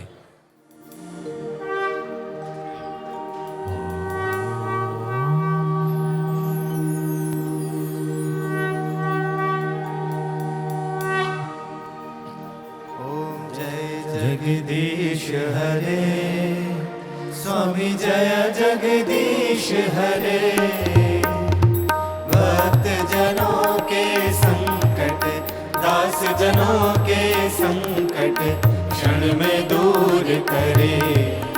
हरि ओम जय जगदीश हरे. जो ध्यावे फल पावे दुख बिन से मन का, स्वामी दुख बिन से मन का. सुख संपत्ति घर आवे, सुख संपत्ति घर आवे, कष्ट मिटे धन का. हरि ओम जय जगदीश हरे. मात पिता तुम मेरे, शरण गहूँ मैं किसकी, स्वामी शरण गहूँ मैं किसकी. तुम बिन और न दूजा, प्रभु बिन और न दूजा, आस करूँ मैं जिसकी.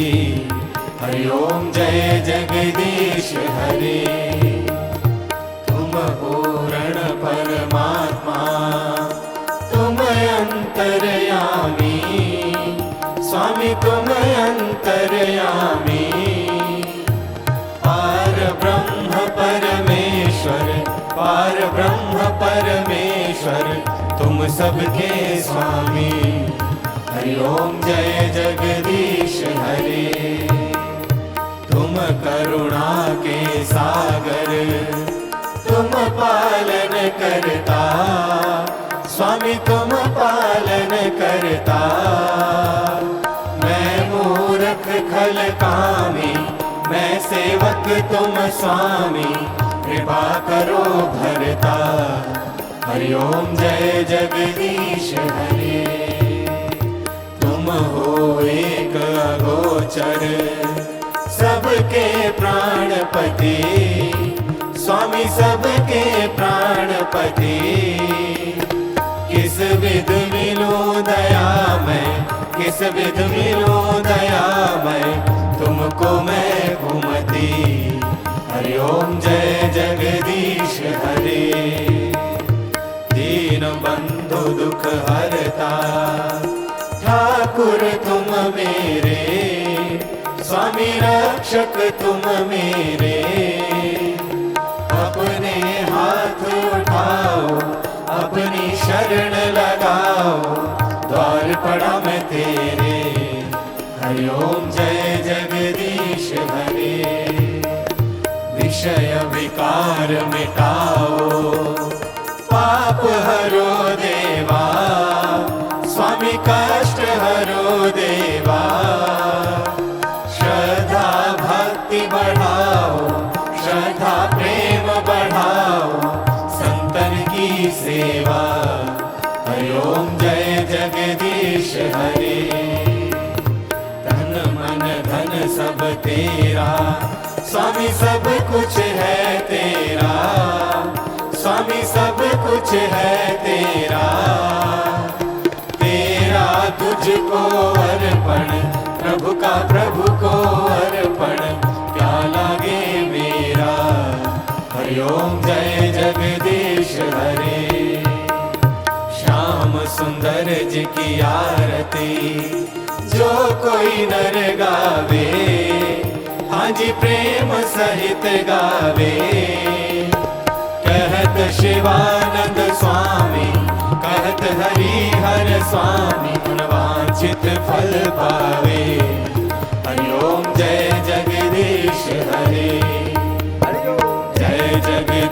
हरे, स्वामी जय जगदीश हरे। भक्त जनों के संकट, दास जनों के अवगुण, बंसी वाला दूर करे। हरि ओम जय जगदीश हरे, हरि ओम जय जगदीश हरे, हरि ओम जय जगदीश हरे। मन लागो मेरो यार फकीरी में, मन लागो मेरो यार फकीरी में। मन लागो मेरो यार फकीरी में, मन लागो मेरो यार फकीरी में।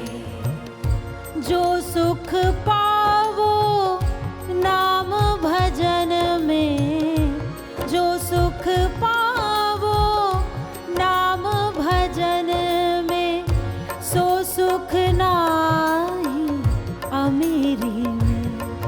मन लागो मेरो यार फकीरी में, मन लागो मेरो यार फकीरी में।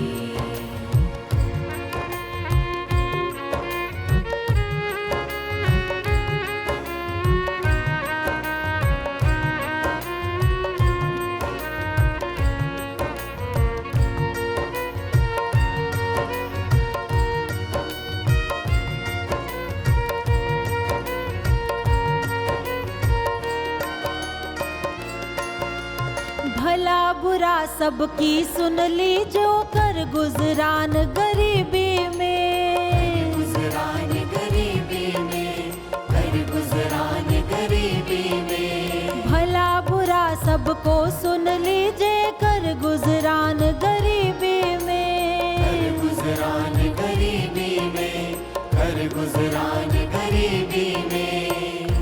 प्रेम नगर में रहन हमारी, प्रेम नगर में रहन हमारी, भली बन आई सबूरी में।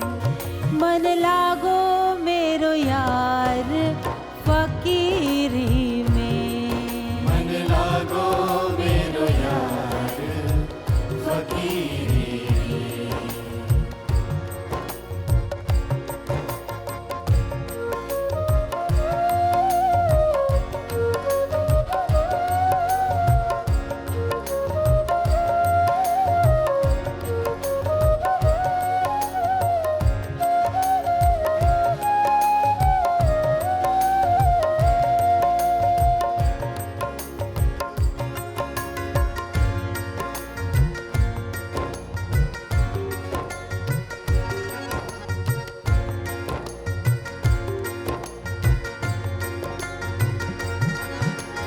हाथ में कुंडी बगल में सोटा, चारों दिशा जगीरी में, चारों दिशा जगीरी में, चारों दिशा जगीरी में। आखिर यह तन खाक मिलेगा, कहाँ फिरत मगरूरी में, कहाँ फिरत मगरूरी में, कहाँ फिरत मगरूरी में। कहत कबीर सुनो भई साधो, कहत कबीर सुनो भई साधो, साहिब मिले सबूरी में। मन लागो मेरो यार फकीरी में, मन लागो मेरो यार फकीरी में। मन लागो मेरो यार फकीरी में, मन लागो मेरो यार फकीरी में। मन लागो यार फकीरी में, मन लागो यार फकीरी में, मन लागो यार फकीरी में, मन लागो यार फकीरी में, मन लागो यार फकीरी में, मन लागो लागो यार फकीरी में। दोनों हाथ ऊपर जरा, ये बात। यार फकीरी में मन लागो यार फकीरी में। दोनों हाथ ऊपर, ये बात। मन लागो यार फकीरी में, मन लागो यार फकीरी में। मन लागो यार फकीरी में, मन लागो यार फकीरी में। मन लागो यार फकीरी में, मन लागो यार फकीरी में। मन लागो यार फकीरी में, मन लागो यार फकीरी में। मन लागो यार फकीरी में, मन लागो यार फकीरी